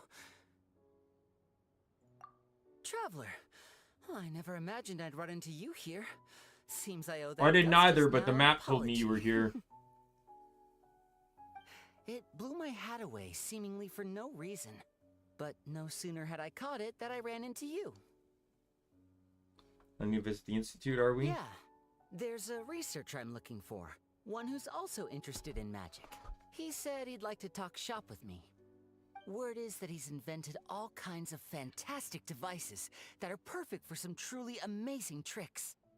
For example, he once made a miniature thermos that he kept stuffed up his sleeve. All he had to do was twitch his finger to activate the mechanism, and voila! The ice within would slide down and out through his sleeve. The ice trick, one of his myriad magic tricks. Those one like cheap sleight of hand. Of course it counts. Just think about it. You're a poor office worker sweltering behind your desk.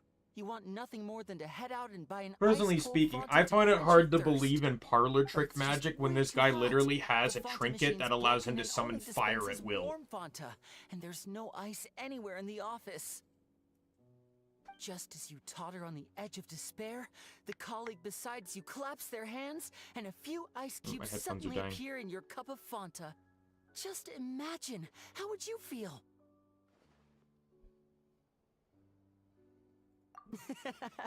Now you get it.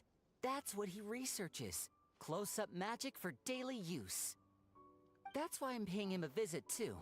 I'd love to help him refine his close-quarters tricks and improve the impact of his close-up performances. After all, the most important part of magic is the performance, especially when you're up close and personal. Perform well and the audience will be spellbound.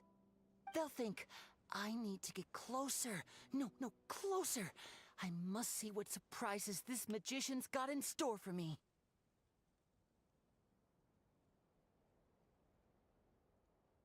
Wow. Here, this is for you, to commemorate our meeting today.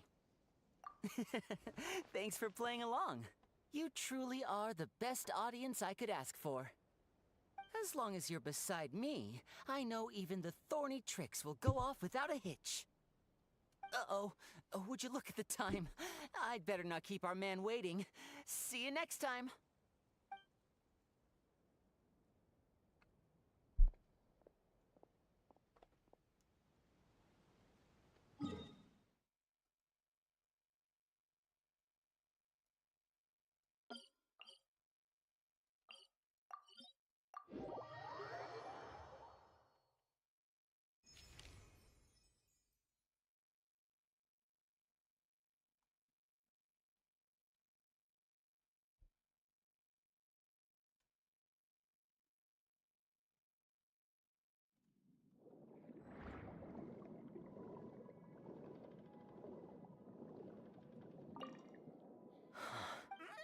Oh, he is voiced.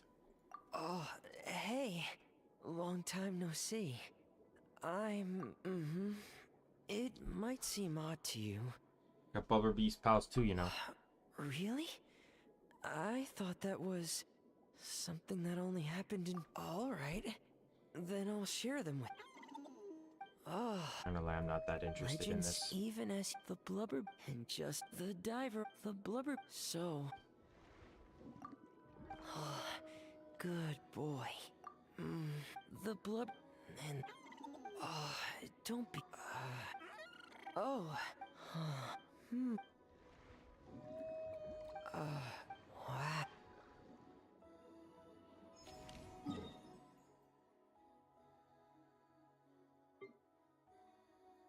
Alright, based on the others, it's probably all going to be in Sumeru, Inazuma, and Fontaine.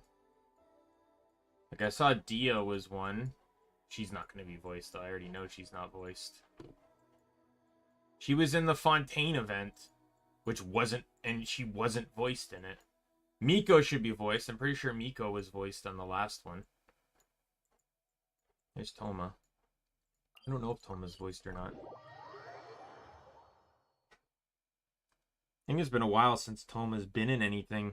I think... Oh, no. I think Toma might be, because he was in the Liyue event, or not, the Inazuma event that introduced Mizuki, right? I'm pretty sure he was voiced. Oh, Shinobu, too. Shinobu's not voiced. Just say that as long as someone passes the exam and gets a domestic service provider license, they'll be able to take more repair and cleaning jobs. Oh, he's not voiced. Exactly it, Miss Kuki. The Yashiro Commission is promoting training and exams for housekeeping skills to help boost employment opportunities for residents seeking work. Got another exam, Shinobu? Hey, Daimien, that's right. I'm looking to the Yashiro Commissioner's housekeeping training programs. Toma says that as long as you complete a full course and pass the exam, the Yashiro Commissioner will issue an official license. It's a significant advantage for job seekers. Imagine that with your talent, getting the license should be a piece of cake. You flatter me. But while exams don't faze me, the rest of the Arataki gang... Boss's last job was giving exfoliating back scrubs at Asia Bathhouse, but went a bit too hard and ended up scrubbing skin off too. To be honest, that's an actual thing. But Kira helped grill skewers for Shomas. For every one he grilled, he ate 3. Shimura's would have been in the red for a whole month if bystanders hadn't intervened. And then when Mamura and Genta's, Ushi's the only one who doesn't cause trouble, and that's because he doesn't need to work. Fired. Right on the money. When I asked, they all replied in perfect unison. Sorry, we got fired again. Hehe. In short, aside from me, the entire Arataki gang is presently unemployed. So that's living a free and unstructured lifestyle, benefiting of bereft of social attachment. Pretty brand on for the Arataki gang. So Miss Kuki, I take it that you intend on securing licenses for the gang and doing so improving their prospects? Yep, my thoughts exactly. But just dragging them here, there to take the test is probably pointless. It's better if I get the license first, then go back and tutor them myself. That's much more likely to succeed. Very thorough. In that case, are you ready to enroll right now? Give me a bit. I need to go back and fetch my documents. I'll also give the boss a heads up. Remember, good. Once you're ready, you can find me at the Yashiro Commission to register. You can sign up at any time before I go on leave. Got it. I'll be quick. Thanks, Toma. Strides off. Yeah, someone who doesn't mess around. Been a while, Daimien. What do you think? Without her, the Arataki gang would be done for. Want to take a vacation? Yeah, I am. The Yashiro Commissioner is spearheading the domestic services training program, and once I finish assisting the others with the registration process, I plan on taking a long vacation. Lord Kamisato has already approved. I plan on heading to Mondstadt to help my mother with a few things. Going back to Mondstadt? What's with the surprise look? I don't think I ever shared much about my family with you. There's nothing special about them. My mom was born and raised in Mondstadt. She's a knight of Favonius. Contact between Mondstadt and Inazuma has risen since the Sukaku decree was lifted, so it's gotten easier to write.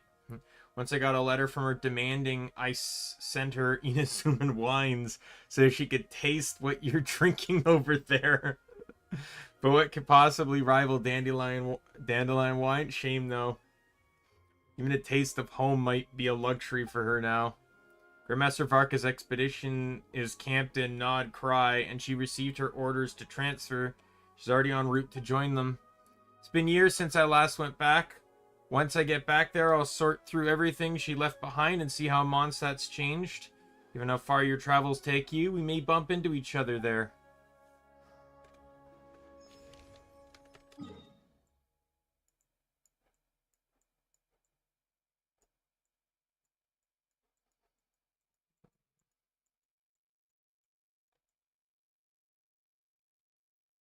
I'm not they won't all show up in one day. I already know that, so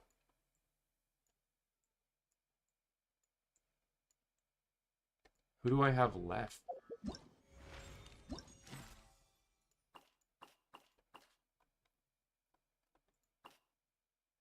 There are gonna be multiple days of this too, because like Sino has 2, so we have 3 Fontaine Sumeru and 2 Inazumas.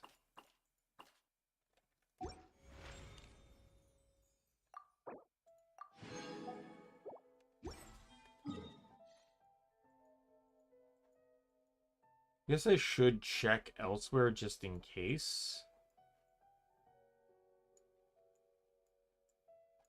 Just in case, like, they chose to travel around or something, but I'm inspecting mostly near, like, major cities.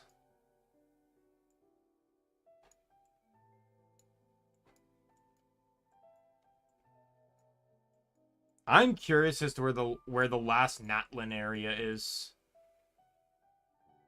There's one more area in Natlin because you can't complete the Statue of the Seven in Natlin yet.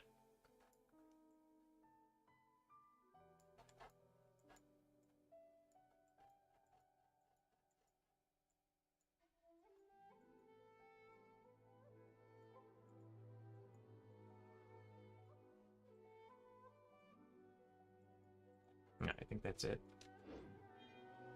All right.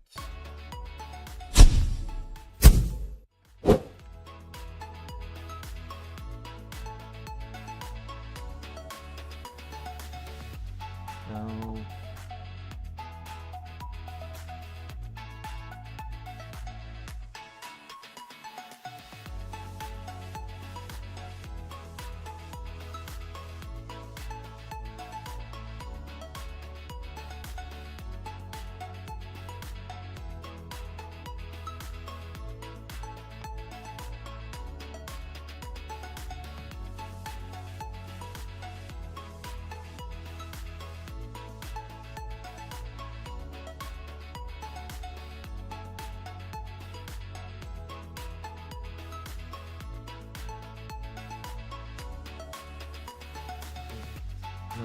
Yep. All right. So yep, that's it.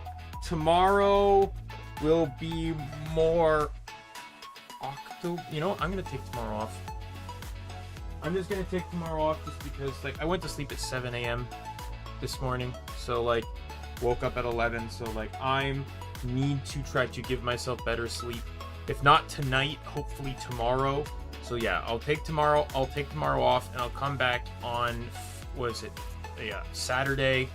With hopefully I'll come back hopefully more refreshed. So with that said, my name's Daimien Kamiya. I'm the Omni King. Be a friend, foe, or member of the Omni Council. I'll see you later. Goodbye, everyone.